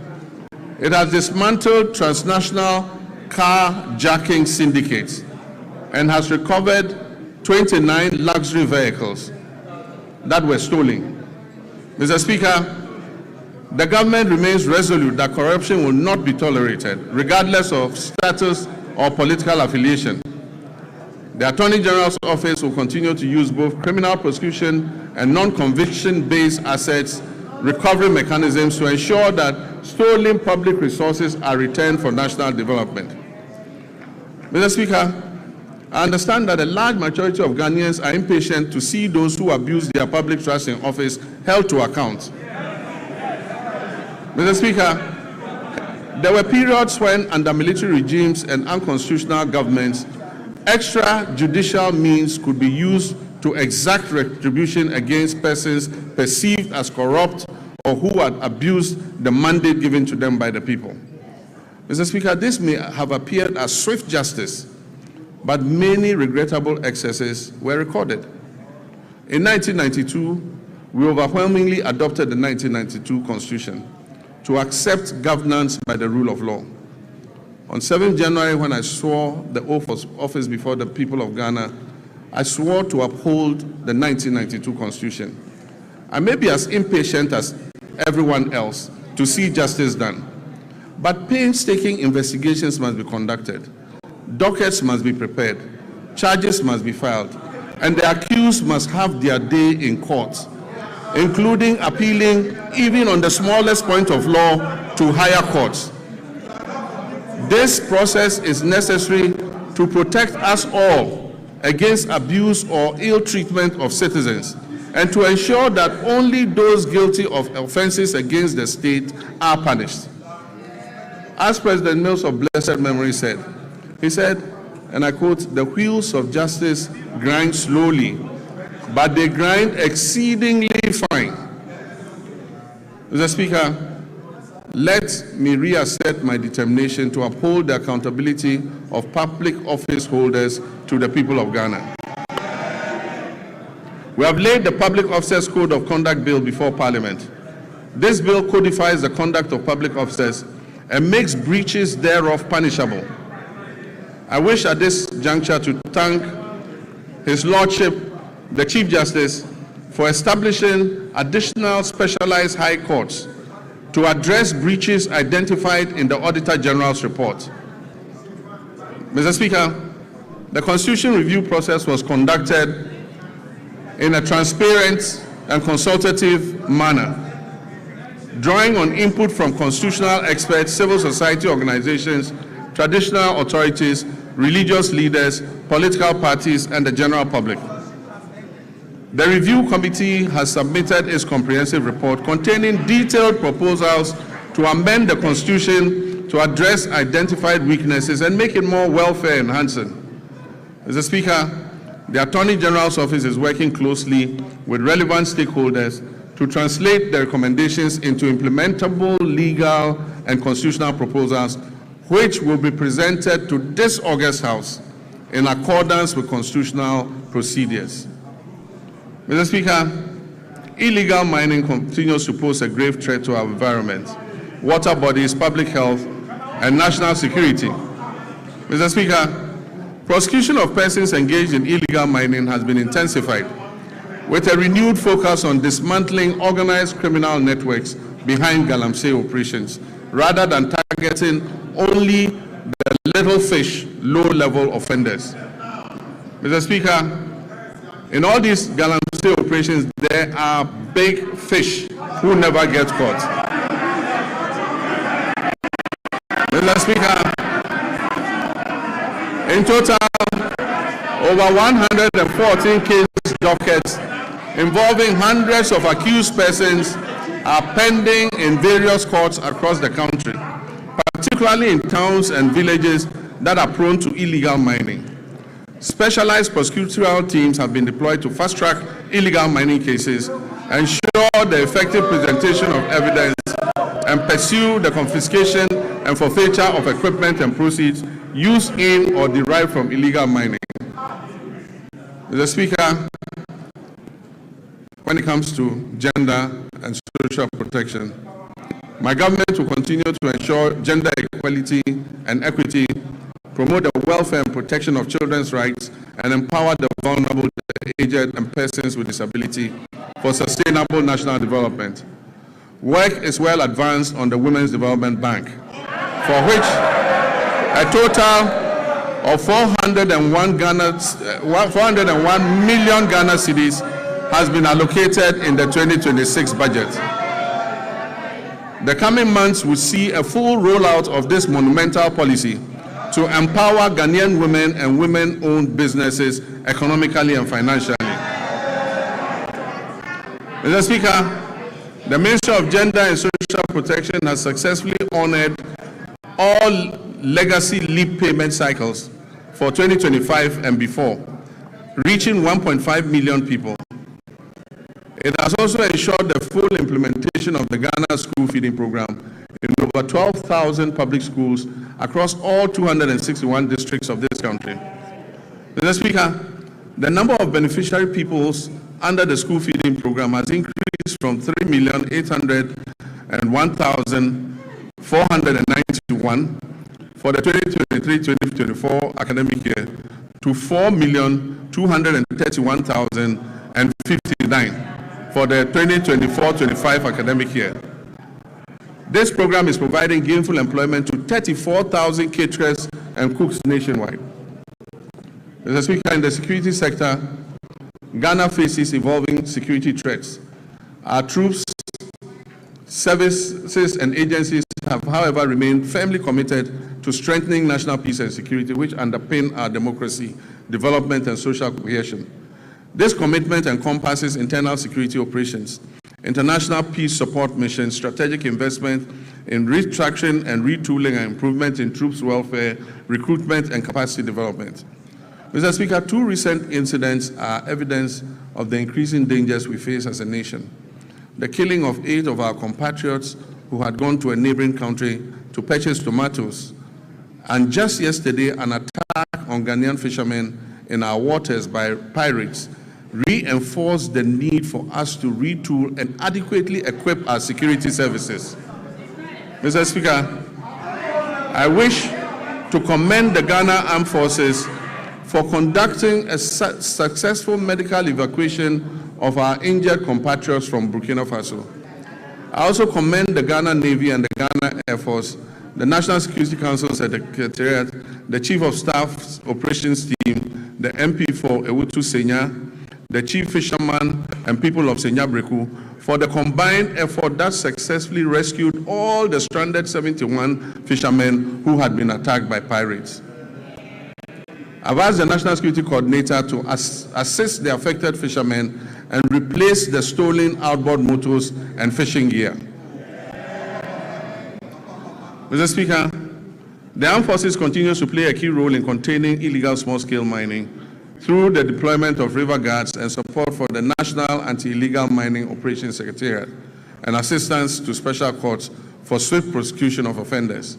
Mr. Speaker, during the year, the Ghana Armed Forces had 2,119 troops with requisite equipment deployed in various peacekeeping missions, reinforcing Ghana's reputation as a dependable and professional contributor to international peacekeeping operations. While Ghana continues to maintain an enviable reputation in international peacekeeping, we must note that many of these peacekeeping theaters where we have operated are winding down due to reduced budgets for UN peace support operations. And so as our troops return home, we must create opportunities for them to train, to remain active, and stay engaged. Mr. Speaker, beyond peacekeeping operations, Ghana continues to demonstrate its strong commitment to international solidarity, humanitarian assistance, and South-South cooperation. In December 2025, the Ministry of Foreign Affairs, in conjunction with the Ministry of Defense, deployed 54 personnel from our 14 Engineers Brigade to Jamaica to support that country with national reconstruction efforts following the devastation that was caused by Hurricane Melissa, which claimed over 40 lives. In recognition of the scale of the recovery effort and the good work our soldiers were doing in reconstructing the houses in Jamaica, government approved a request from the government of Jamaica asking us to extend the mandate of our soldiers there for another 90 days, which we approved. Mr. Speaker, to further improve operational readiness, the government will continue to invest in vital defense infrastructure and retooling. The construction of a forward operating base at Ezinlibo, situated along the Western Maritime Corridor, is ongoing. This facility aims to boost maritime surveillance and better protect offshore oil and gas installations. The Northern Border Security Project, initiated to counter terrorism and transnational crime, is advancing decisively. This project constitutes the first line of defense against any infiltration and extremist threats coming from the Sahel, and it would significantly strengthen the surveillance of our northern border. Plans are well advanced to establish 2 new military barracks in Ejumako in the central region and in Dambai in the Oti region to address emerging security concerns and strengthen the presence of the state in these areas. To further support retooling efforts, agreements have been signed to procure and deliver 4 brand new Eurocopter helicopters and 1 jet for the Ghana Air Force, aimed at replacing the aging fleet and modernizing our air capabilities. The Ghana Armed Forces is carrying out a thorough overhaul of previously grounded aircraft, which involves replacing essential components and bringing them back into service. This aims to quickly restore their operational readiness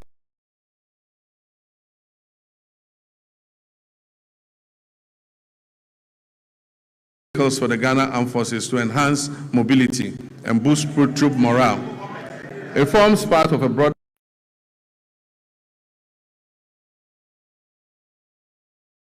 way to acquire 2 brand new offshore patrol vessels, armored personnel carriers, protective gear, ammunition, vehicles, and strategic drones and advanced communication systems to enhance the operational capability of the Army, Navy, and Air Force.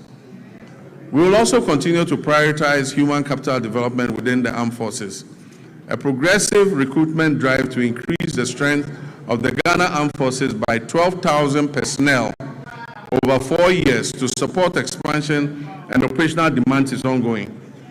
In line with the government's reset agenda, the recruitment process has been decentralized to regional capitals, with selected recruits reporting directly from their regions to training schools, marking a significant shift from the previous Accra-centered system. Mr. Speaker, on a very solemn note, I wish to express my condolences to the families of 6 of our young daughters who died during the stampede at the LWAC Stadium. May their memory be blessed and may they rest in perfect peace. Mr. Speaker, following the revised gratuity regime that was introduced in 2020 under the stewardship of Honorable Nitiwu, extending service by 5 years, under Constitutional Instrument 129, arrears have accumulated. Nitiwu is my friend, don't worry. Arrears have accumulated, Mr. Speaker, because no budgetary provision was made over the 4 years that followed.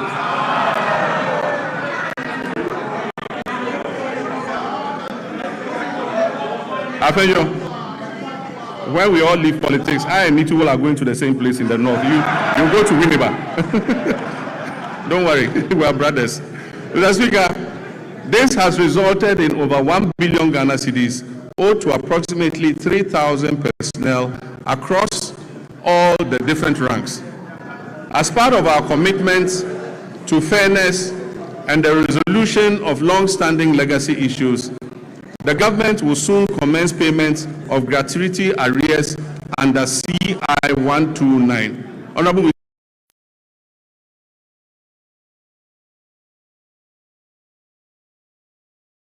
by the current military high command with the Ministry of Finance and the Ministry of Defense, a structured implementation plan has been agreed upon. This will bring closure to the issue that has been outstanding since 2020, and it will ensure that affected personnel receive their rightful entitlements.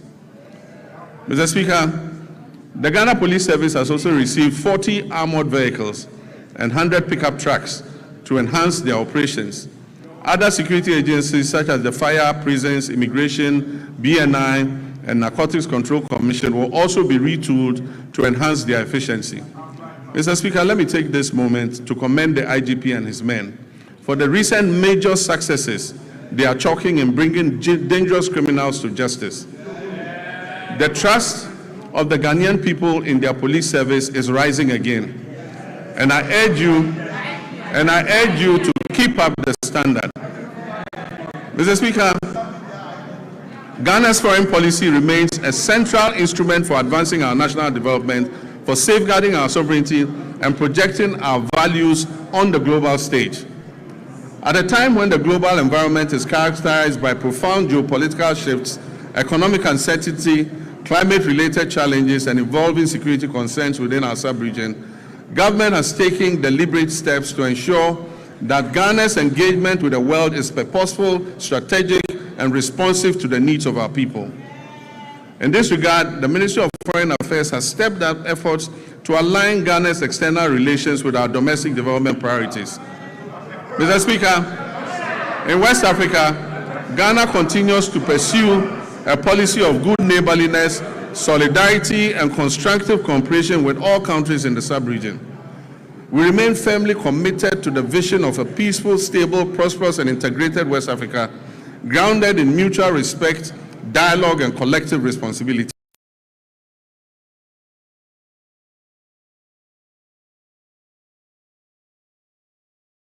Particularly following their withdrawal from the Economic Community of West African States, ECOWAS.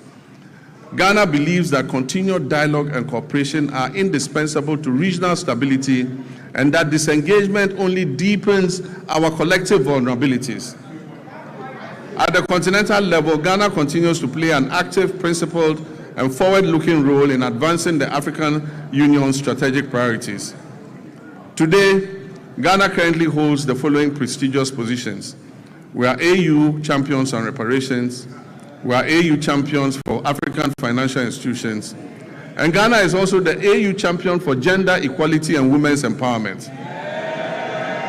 Mr. Speaker, I'm humbled by my election as the first vice chairperson of the African Union at the 39th ordinary session. At the 39th ordinary session of the AU Assemblies of Heads of State and Government held recently in Addis Ababa, Ethiopia. Mr. Speaker, it is also gratifying to note that my colleague leaders in West Africa have declared me, John Dramani Mahama,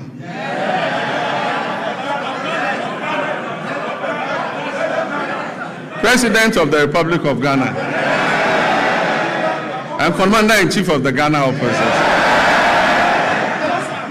They have declared me unopposed by the grace of God, sole candidate for the position of chairperson of the African Union when the rotating chairmanship returns to West Africa in 2027.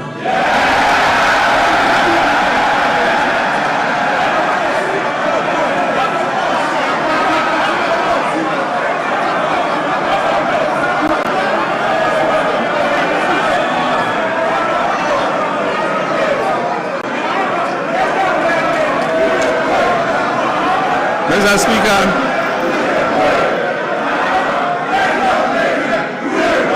Mr. Speaker,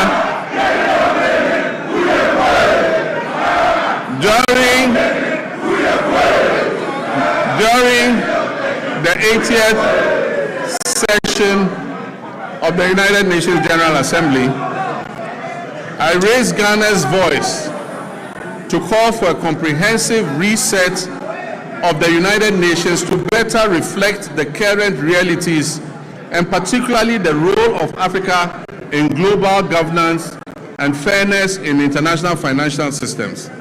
In line with our multilateral commitments, Ghana announced plans to table a United Nations resolution that recognizes the transatlantic slave trade as the gravest crime against humanity, and promoting an agenda of acknowledgement, reparative justice, and cultural restitution. Mr. Speaker, I will formally present this resolution, which has been endorsed and adopted by the African Union unanimously, to the UN in March of this year for consideration by the UN General Assembly. Mr. Speaker, passports have never been easier to acquire than under this regime. Mr. Speaker, the Foreign Ministry of Foreign Affairs has established 7 new passport application centers in Upper East, Oti, Ahafo regions, Bono East, Northeast, my own region, Savannah, and the Western North region. Mr. Speaker, with this expansion, all 16 regional capitals now host passport application centers, marking a major milestone in the decentralization of passport services. Mr. Speaker, to address systemic delays, the Ministry implemented a 24-hour passport production operation at the head office. This enabled the clearance of an inherited backlog of over 40,000 passport applications. As a result of these reforms, Ghana's passport administration now operates with 0 backlog, guaranteeing passport delivery within 15 working days. If you like, try it. Apply for a new passport. Within 15 days, you will receive your passport.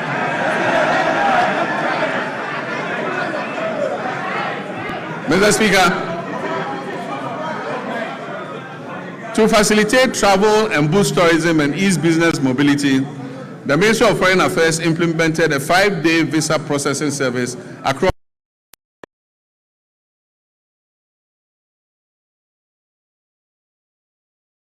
Currently, significant progress has been made in the design and procurement phase of a national e-visa platform with a targeted rollout plan for 2026. This means if you apply for visa, you apply online and the visa is approved online. You don't need to go to the Ghana embassy to apply. Ghana has also secured new visa waiver agreements with 11 countries to facilitate people-to-people exchange. It means for those 11 countries, Ghanaians don't need passports to go there. You just jump on the plane and appear there, and they will allow you in.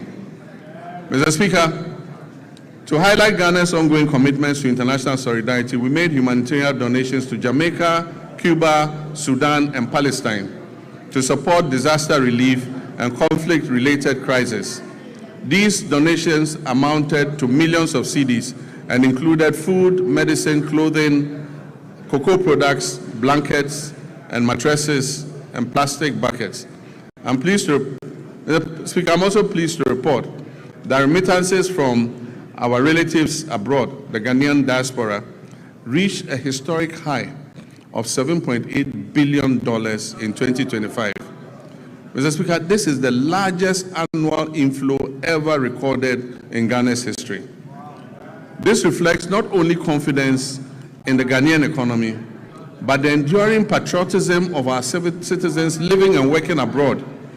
Mr. Speaker, these remittances they bring back home support households, they finance education, they build homes, they provide seed money for businesses, and best of all, they stabilize our foreign exchange position.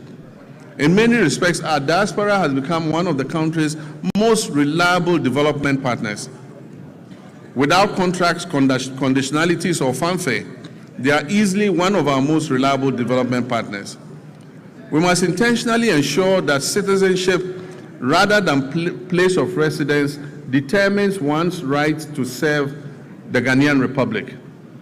Ghanaians worldwide who pledge allegiance to this country of theirs and make substantial contributions to its development should not be barred from active participation in public affairs, including the opportunity to hold public office, provided there are appropriate measures to ensure loyalty and accountability.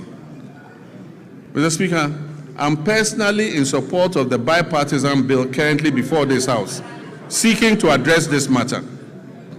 And it is my hope that it will be passed expeditiously so that our compatriots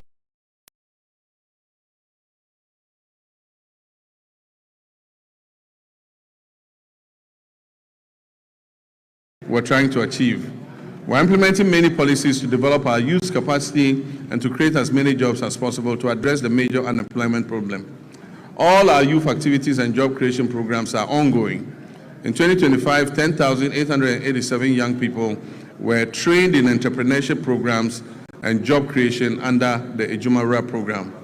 In 2026, an additional 10,000 young people will receive similar support under the program. The National Apprenticeship Program onboarded 14,000 young apprentices during the pilot phase, and they have started receiving their start-up kits after passing out successfully. Training is ongoing across the regions, and when completed, the trainees will be certified by the Commission for TVET to facilitate their access to employment. Mr. Speaker, this year the target for the National Apprenticeship Program has been increased from 10,000 to 100,000 young people, offering many more young people the opportunity to acquire the skills needed for sustainable development. And as I said, when they pass out, they are giving a certificate by TVET to show that they have passed out and have the skill in whatever they learned. In 2025, 86,000 young people were engaged through the Youth Employment Agency, various employment modules under this agency. This year, I've directed the Ministry of Youth Development and Empowerment as a matter of urgency to review all the youth employment modules under the YEA to reduce duplication and ensure value for money. This is important so that we can channel the resources to the advantage of the teeming youth who are waiting for opportunity. Mr. Speaker, the National Service Authority has signed an MOU with the Ministry of Defense to commence military training for 10,000 national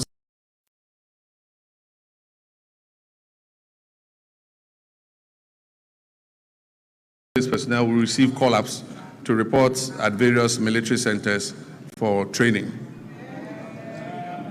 Mr. Speaker, this was a program initiated by our late Minister for Defense of Blessed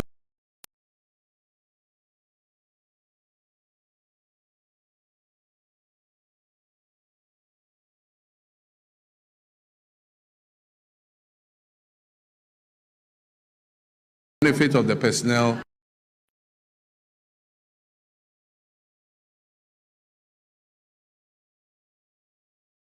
Ghana's trade and agribusiness and industrial sectors to boost our competitiveness in export markets, encourage value addition, and generate employment for Ghana's large youth population. My recent visits with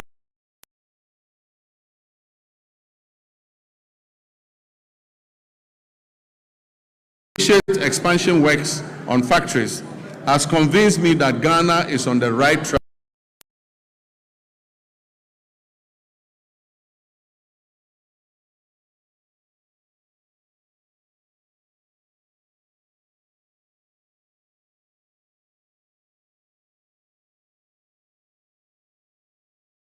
First step, we are collaborating with private sector to establish 3 new garment factories in Eastern Region, Central Region, and Bono East Region. This will create an estimated 27,000 strategic investors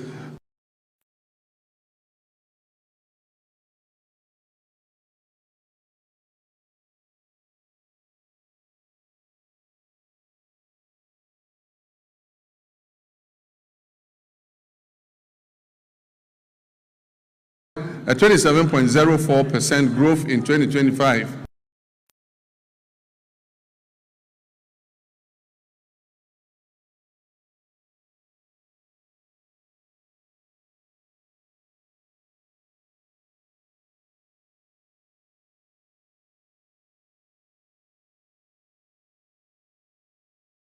Export sector.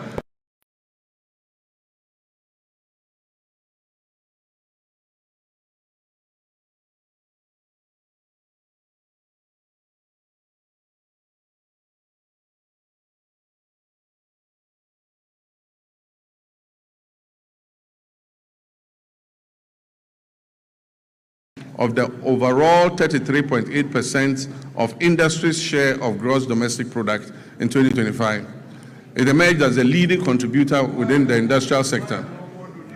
The sector generated export earnings of approximately 15.25 billion, accounting for 65.37% of Ghana's total export receipts, out of a total of 23.3 billion.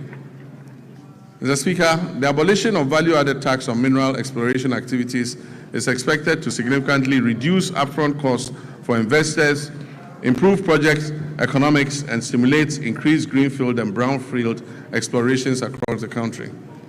The fight against galamsey remains complex and demands a multi-dimensional response that integrates strong enforcement, the application of technology, sound regulation, and active community participation. The Ministry of Lands and Natural Resources, in collaboration with the Ministry of Transport and Ghana Revenue Authority and the Ministry of Finance, has registered 1,808 pieces of earth-moving equipment at the ports, of which 1,033 have been fitted with trackers and are being tracked. The protection of our water bodies and forest reserves is ongoing with the deployment of 1,634 blue water guards across Western North Savannah, Upper West, Bono, Eastern, Ashanti, Central, Volta, and Northern regions. This nationwide deployment aims to strengthen surveillance, improve rapid response, and enhance on-the-ground enforcement against illegal mining activities that threaten critical water bodies, forest ecosystems, and livelihoods. Mr. Speaker, NIMOS will maintain regular coordinated operations across all 21 identified hotspots to prevent re-entry of illegal miners into these reserves. While temporary deployments yielded positive results, they proved insufficient for sustained enforcement. Mr. Speaker, in the works housing and water subsector, these are vital pillars of Ghana's national development, shaping sustainable livelihoods through reliable water supply and affordable housing that enhance citizens' well-being. Sea defense works are ongoing. We've successfully completed works at Komenda, Ningo Prampram, and Elmina. Together, these three projects have protected approximately 15 kilometers of our coastline and safeguarded lives and livelihoods and property. In March 2025, I visited Solakope, Agaveji, and Amutinu in the Ketu South municipality, where tidal waves had displaced thousands of residents. We made a firm commitment to address the devastation. Mr. Speaker, through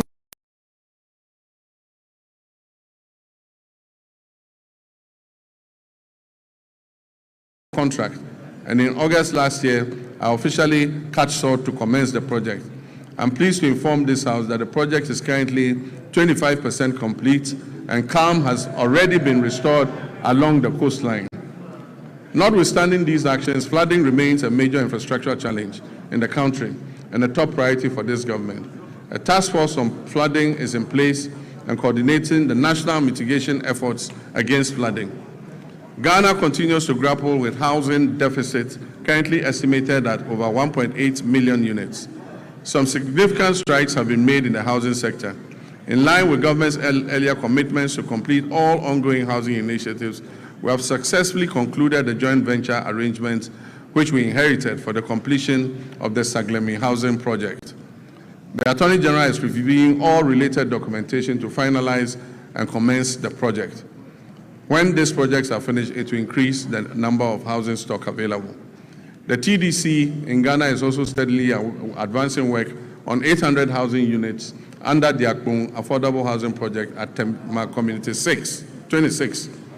To position TDC Ghana as a key player in Ghana's housing industry, I performed a sword cutting ceremony last year for what they call the Oxygen City Housing Project in Ho of all places. That project seeks to address Ghana's housing deficit by developing 1,000 affordable housing units. We've also continued with our resettlement housing efforts for the victims of the Akosombo Dam spillage, with 251 of the planned 1,010 housing units in critical housing zones already under construction. Collectively, these initiatives demonstrate government's continued resolve to expand access to affordable housing, strengthen urban planning, and provide relief to affected communities. Mr. Speaker, renewable water resources are estimated at about 54 billion cubic meters, with over 70% derived from the Volta River, which is shared among 6 riparian nations. We're implementing key interventions to expand and improve water services nationwide. So the following urban water supply projects are at various stages of completion. The Keta Water Works, the Winchi Water Supply Project, Sekendita Krade Water Supply Project. And I'm happy to announce that Anyako has good, clean drinking water today, and the Community Water and Sanitation Agency will commission the project next week.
It will also serve the island community.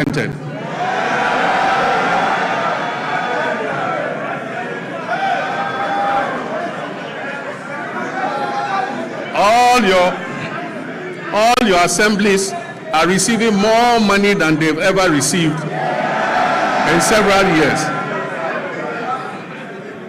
Mr. Speaker, in fulfillment of government's commitment to strengthen local governance and decentralization, the ministry has, for the first time in the history of local governance, disbursed a total of 100 million Ghana cedis in monthly allowances to all assembly members. Unprecedented, assembly members have received their allowances. The Ministry of Local Government, Chieftaincy and Religious Affairs has also finalized designs for the new 24-hour economy modern markets to be constructed in all metropolitan, municipal and district assemblies. Mr. Speaker, procurement processes are far advanced to commence the construction of these markets, and very soon in all your district, honorable members, you will have a 24-hour market operational. Mr. Speaker, our tourism and creative arts sector has a lot to offer. Creatives using the new media are giving our nation greater prominence than we could have achieved through any first-class traditional media outlet. Our economy will not be built only by traditional sectors, but also by human creativity sectors that will absorb those people who will be displaced from the shop floor by the new AI technologies that are being rolled out. Ghana has become a favorite tourist destination because of our history, culture, our arts, our music, our fashion, and our food. Government has allocated 20 million Ghana cedis to the film sector alone. This is going to the film sector to support Kuma wood and Gali wood and all the woods.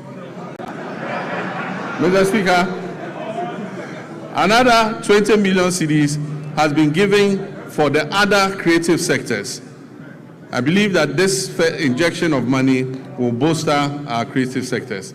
Mr. Speaker, I wish to assure the creative industry and the Ministry of Tourism that I'll be your personal ambassador .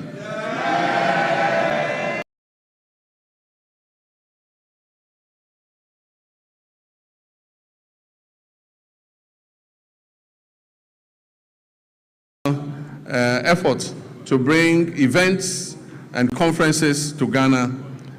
We are going to undertake the refurbishment of the Accra International Conference Center to restore it to its iconic past as the country's national and international events and conference venue.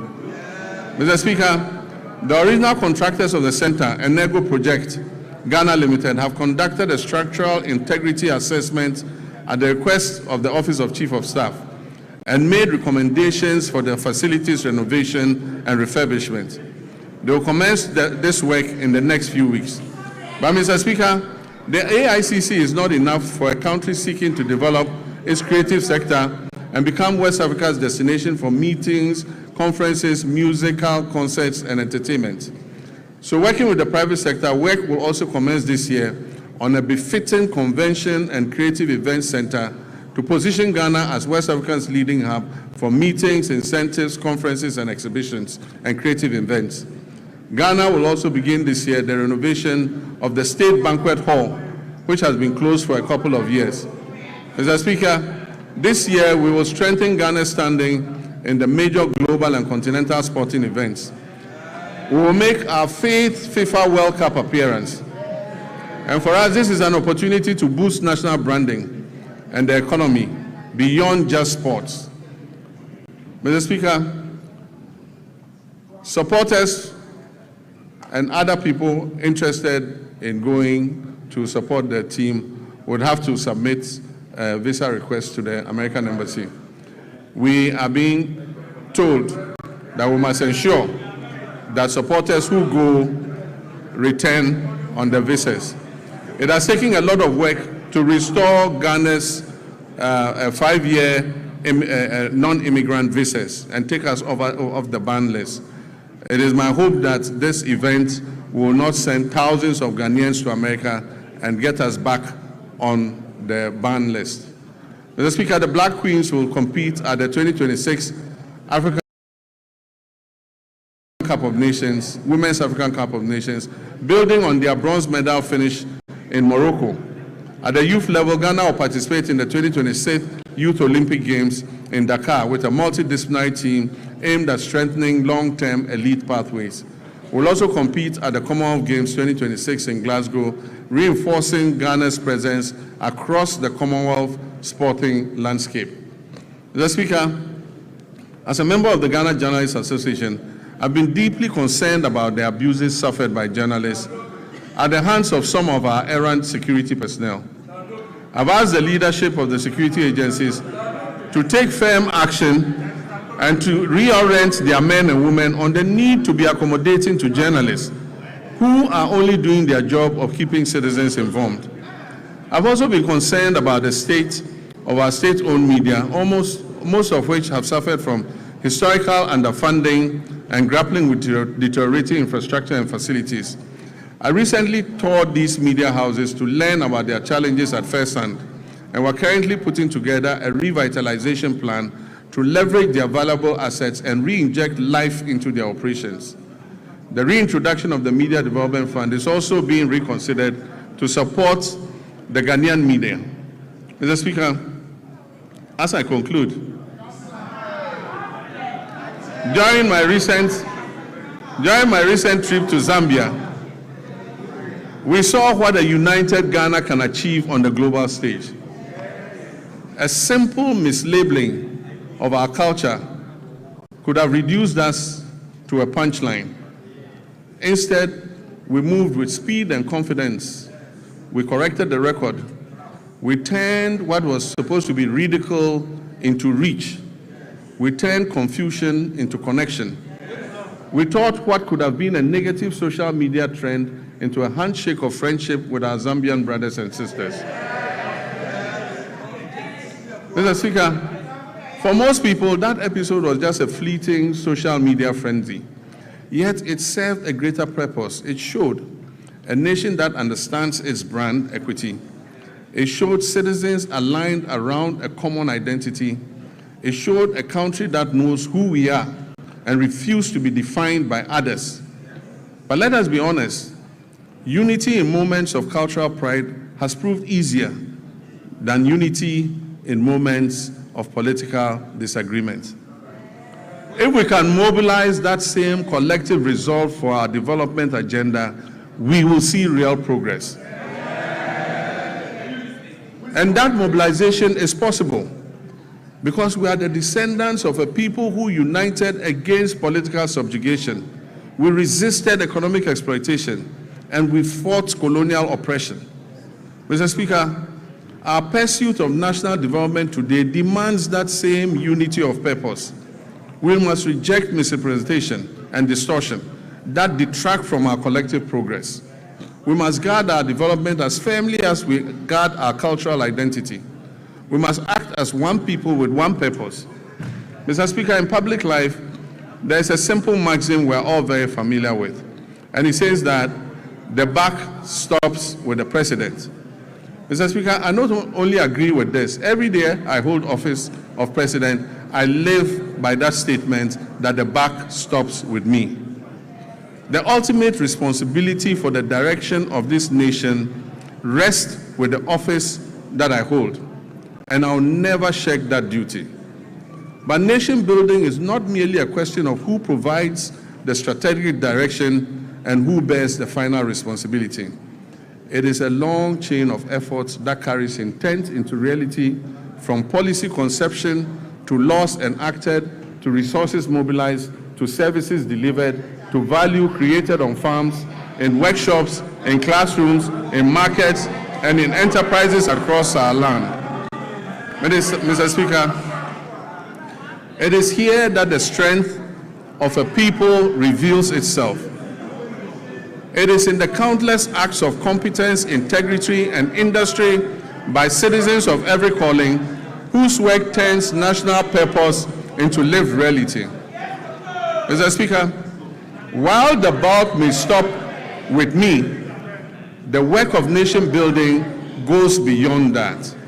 through the labor, enterprise, and civic spirit of millions of Ghanaians whose daily efforts give policy life. Mr. Speaker, I will continue to carry the weight of final accountability. And I ask in equal measure that our citizens bring their full measure of energy, skills, and patriotism to the common task of advancing our country. That is how nations are built. That is how economies grow. No policy can substitute for civic duty. No program can replace the quiet discipline with which millions of Ghanaians sustain their families, serve their communities, and carry this republic forward each day. Mr. Speaker, we are sometimes tempted to judge our nation only by our failures and our difficulties. But the country is not defined solely by its difficulties. It is defined by the choices its people make in response to those difficulties. Repeatedly through our history, Ghanaians have chosen steadiness over despair, cooperation over division, and purpose over cynicism. That is the deeper strength on which our future rests. We faced testy moments before, and we have overcome them. We've gone periods of economic strain, transitions that have demanded much from our citizens and our public servants alike. And Mr. Speaker, there's an African proverb that says, however long the night is, the dawn will break. Mr. Speaker, the dawn is breaking for Ghana. The moment we are in requires not only endurance, but also action. It reminds us that renewal belongs to those who prepare for the morning, while others still speak of and look back at the darkness.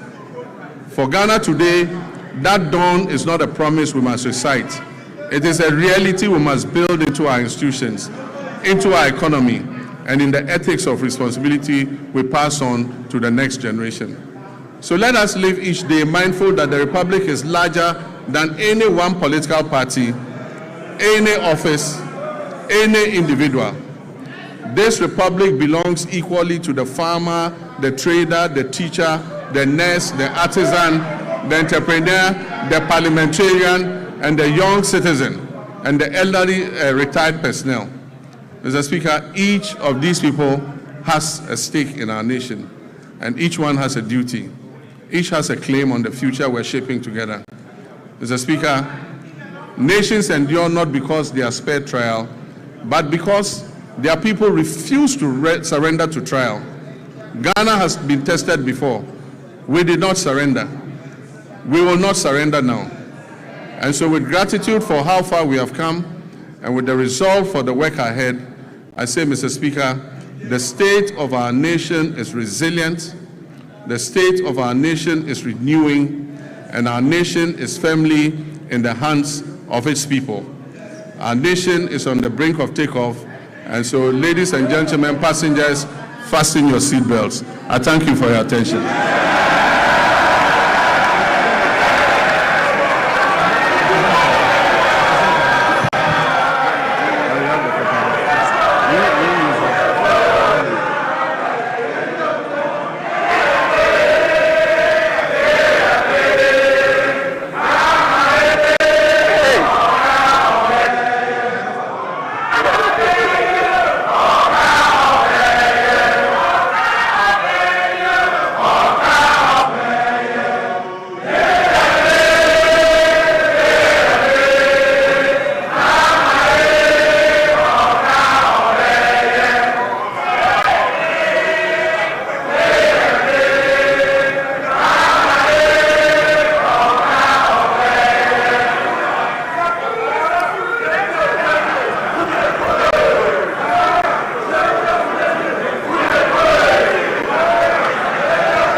Honorable members.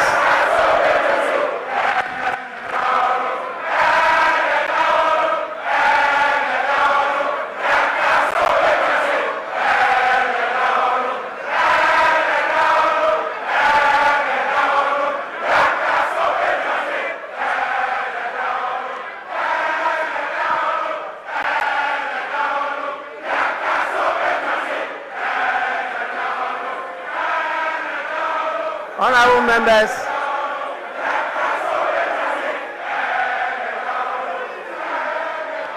Honorable members.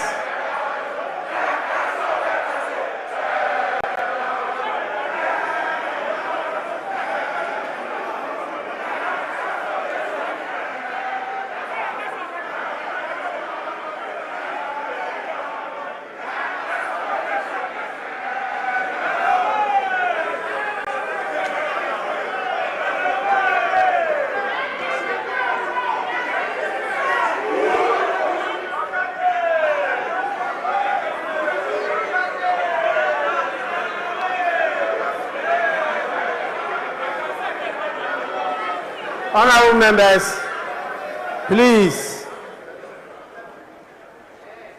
Honorable members, you know we are in this together, and you understand as accomplished parliamentarians that when the speaker is on his feet, every other person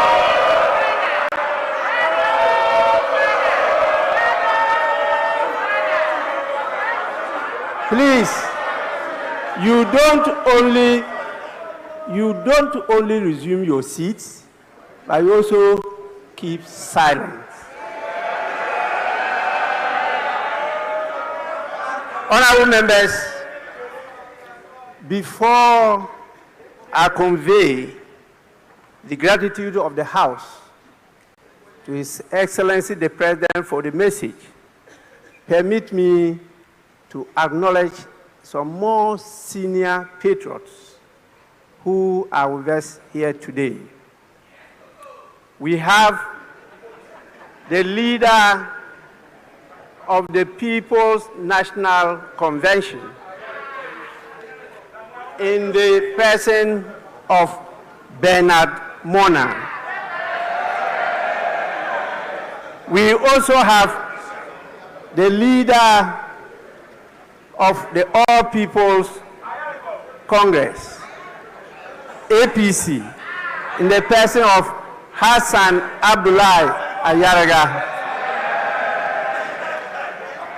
And we have my senior brother, the former flag bearer of the Convention People's Party, Ivor Robina Greenstreet, also with us here. Please, you are all warmly welcome. Honorable members,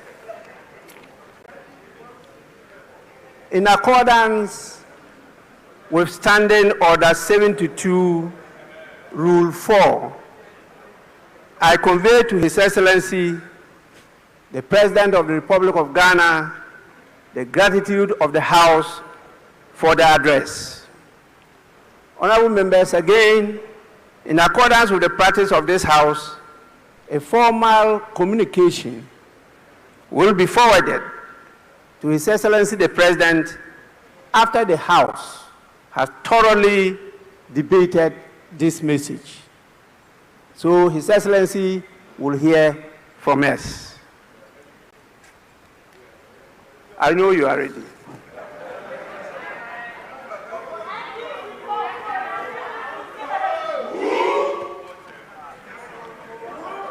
Honorable members,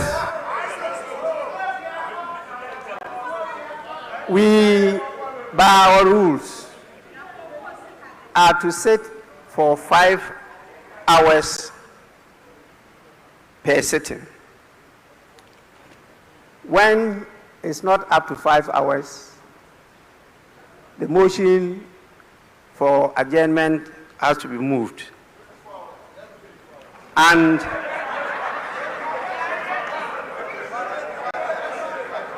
here we are.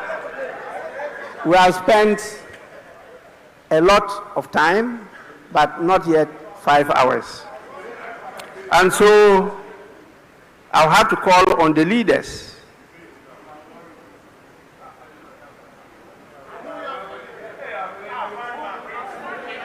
starting with the minority leader.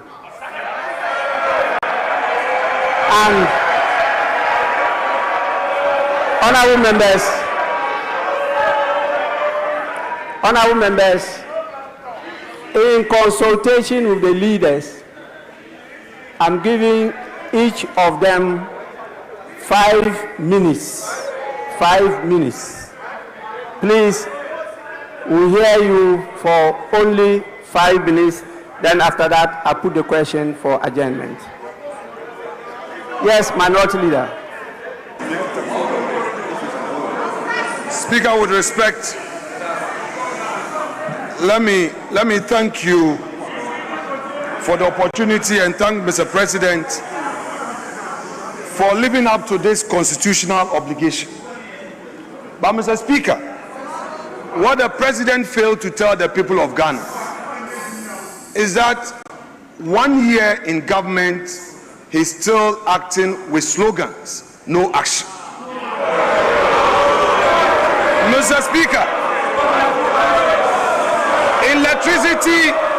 electricity tariffs have skyrocketed and Ghanaians cannot afford electricity. We have thousands of Ghanaian youths who are, Mr. Speaker, can they be quiet and listen? Because if they misconduct themselves, we'll do the same thing to their leader. Be quiet. You can't take away my time. If you don't keep quiet and listen to me, your leader cannot speak. If you don't know, I'm telling you. Mr. Speaker, thousands of Ghanaian youths were dismissed through a letter by the Chief of Staff. It's part of the State of the Nation. Mr. Speaker, as we speak, there is a scandal looming. Security services recruitment, TribeNet, we know who brought that company to the ministry. Kama has a way. And we, the minority, will pursue the person and make sure there's full disclosure.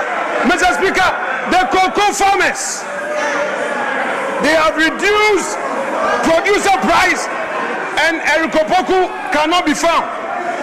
They don't care about cocoa farmers and they are here telling us inflation, macroeconomics,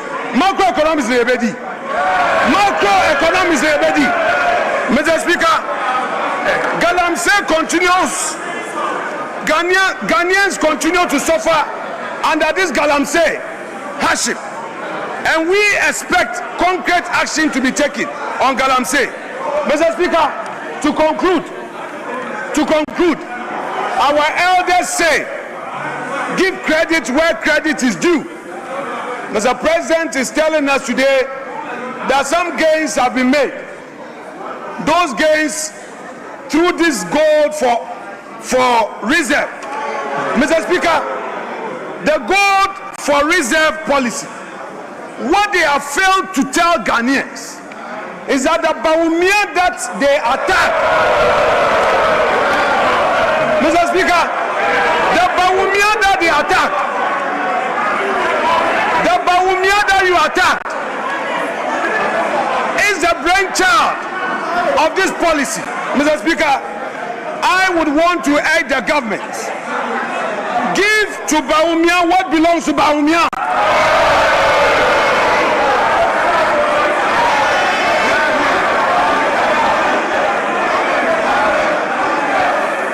And Mr. Speaker, we are happy they are showing a picture, trying to embarrass the former finance minister. We've seen. But very soon, let me assure you that somebody, a senior appointee who is in charge of this TribeNet, would go to jail. So the one behind TribeNet, the one who introduced TribeNet to the ministry, who is chopping money, Mr. Speaker, we are happy you are showing. Very soon we'll bring a picture. Then you will see the one in charge of TribeNet duping innocent Ghanaians, duping their unemployed youths. There are many youth who are looking for jobs, and this TribeNet, with the connivance of an appointee of government, she will be exposed.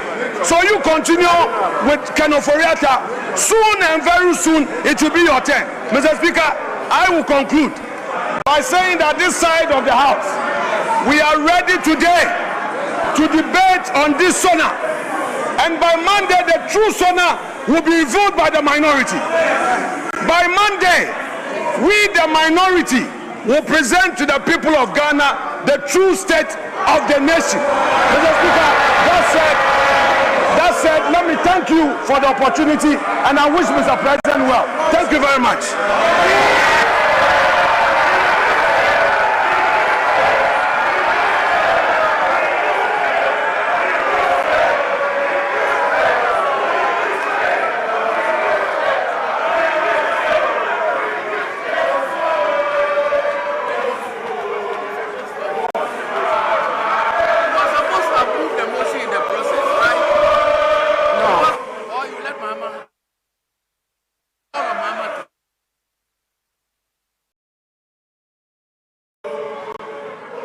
Honorable members, please. Honorable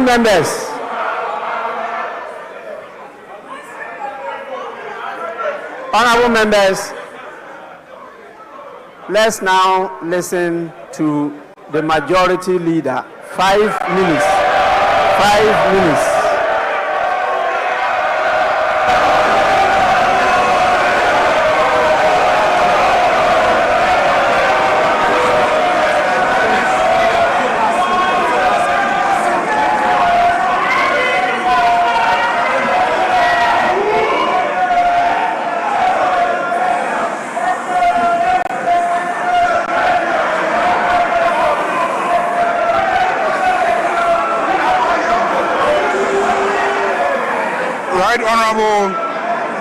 Right Honorable Speaker,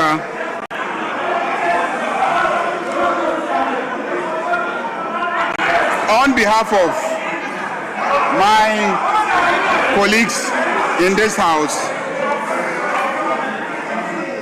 we want to thank His Excellency President John Dramani Mahama for his excellent leadership.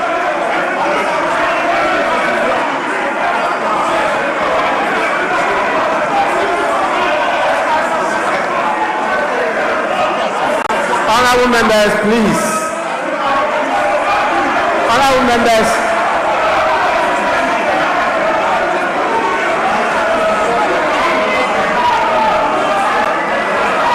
Honorable members, please.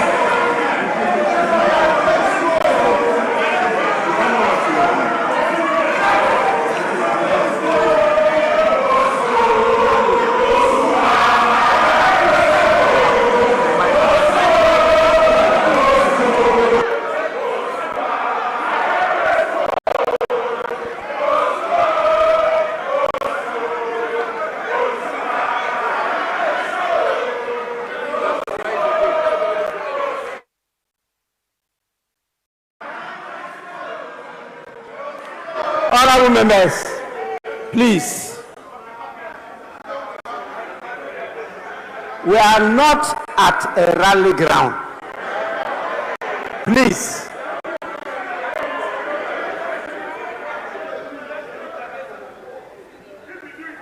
You must know that this house has the power to terminate, yes, by law, the membership of a member of parliament.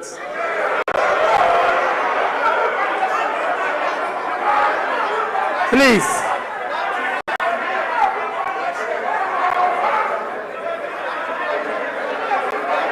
This is just a reminder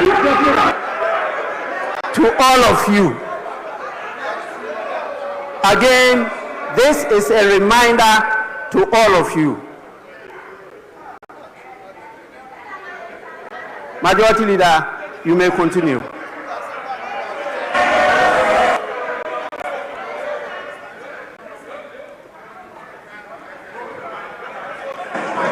I want to thank His Excellency, the President John Dramani Mahama, for his leadership. Ghanaians are very grateful to you. Mr. Speaker, it is obvious that the Ghana you inherited and the Ghana you speak of today is like day and night.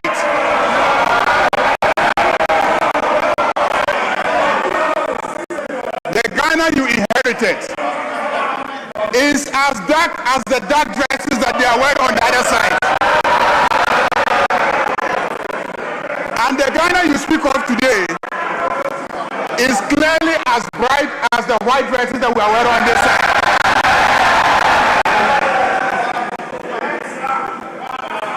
Mr. Speaker, clearly everything that you have said here is true. Mr. Speaker, Honorable Afenyo Makin will attest to that. He will attest to the fact that the big push is pushing through Winneba steadily.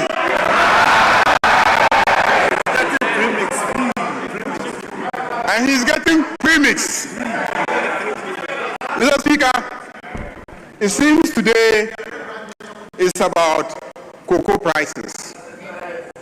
I can understand. Mr. Speaker, let me read Reuters today. Reuters has confirmed Ivory Coast will pay cocoa farmers 800 to 1,000 CFA francs per kilogram for the mid crop starting March 1st. The main crop price was 2,800 CFA francs per kilogram. When converted to Ghana cedis, this is about 980 to 1,225 Ghana cedis per 64 kilogram bag. Mr. Speaker, Ivory Coast will pay cocoa farmers 800 to 1,000 CFA francs per kilogram from the mid-crop starting March 1st. The main crop price was 2,800 CFA francs per kilogram. When converted to Ghana cedis, this is about 980 to 1,225 per 64 kilogram bag. In Ghana, farmers are paid 2,587 per 64 kilogram bag, which is more than twice the price in Ivory Coast. This is confirmed this morning by Reuters. Mr. Speaker, I see written on the muffler of my friends in black that MPP Yaye Mobo Dodo. MPP Yaye Mobo Dodo. Mobo Dodo MPP. Yaye Mobo Dodo MPP. Mr. Speaker, this is the month of Ramadan, and Your Excellency, all Muslims in Ghana will pray for Allah's blessings on you. For your sterling leadership. Leadership that has been recognized by the entire West Africa. That is why they unanimously elected you unopposed to lead in Africa. Ghanaians are proud of you. This Ramadan, many of our people could afford sugar and rice because the prices have come down. Mr. Speaker, Honorable Majority Leader, let me conclude. Your 5 minutes Let is me up. conclude by seconding the motion. The motion moved by my friend, the Honorable Majority Leader. You will now move the motion for adjournment. Mr. Speaker, I move that this House adjourns until Tuesday in the forenoon. I so move. Honorable Minority Leader.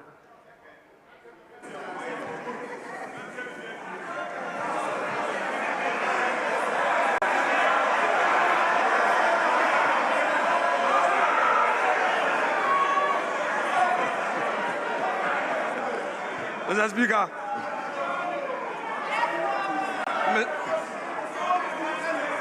Mr. Speaker, much as we are willing to work, the majority is unwilling to work. So, Mr. Speaker, I will reluctantly second the motion to grant the pleasure of the majority leader who wants to go and rest. Thank you so much, Mr. Speaker. Honorable members, the motion has been moved and seconded.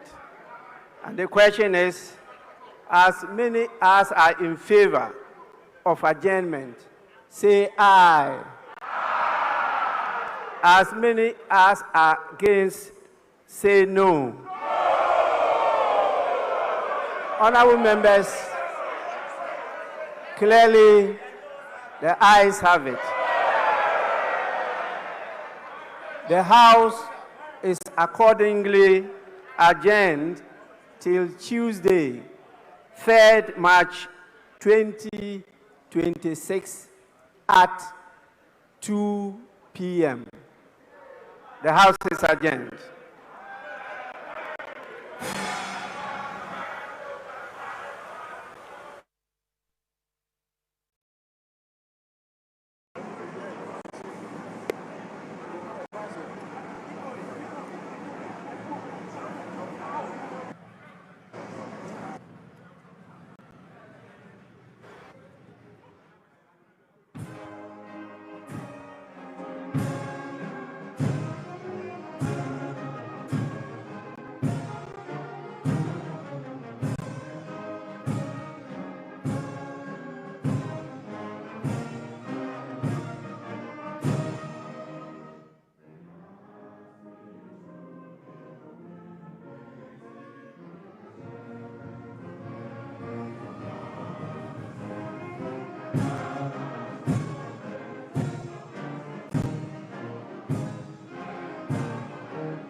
Okay, at this level, is it good?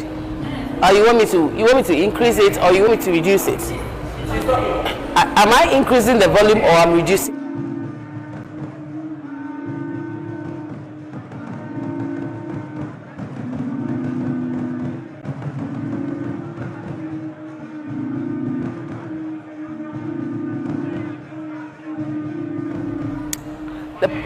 The President of the Republic of Ghana just delivered a message on the state of the nation. This is in accordance with the provisions of Article 67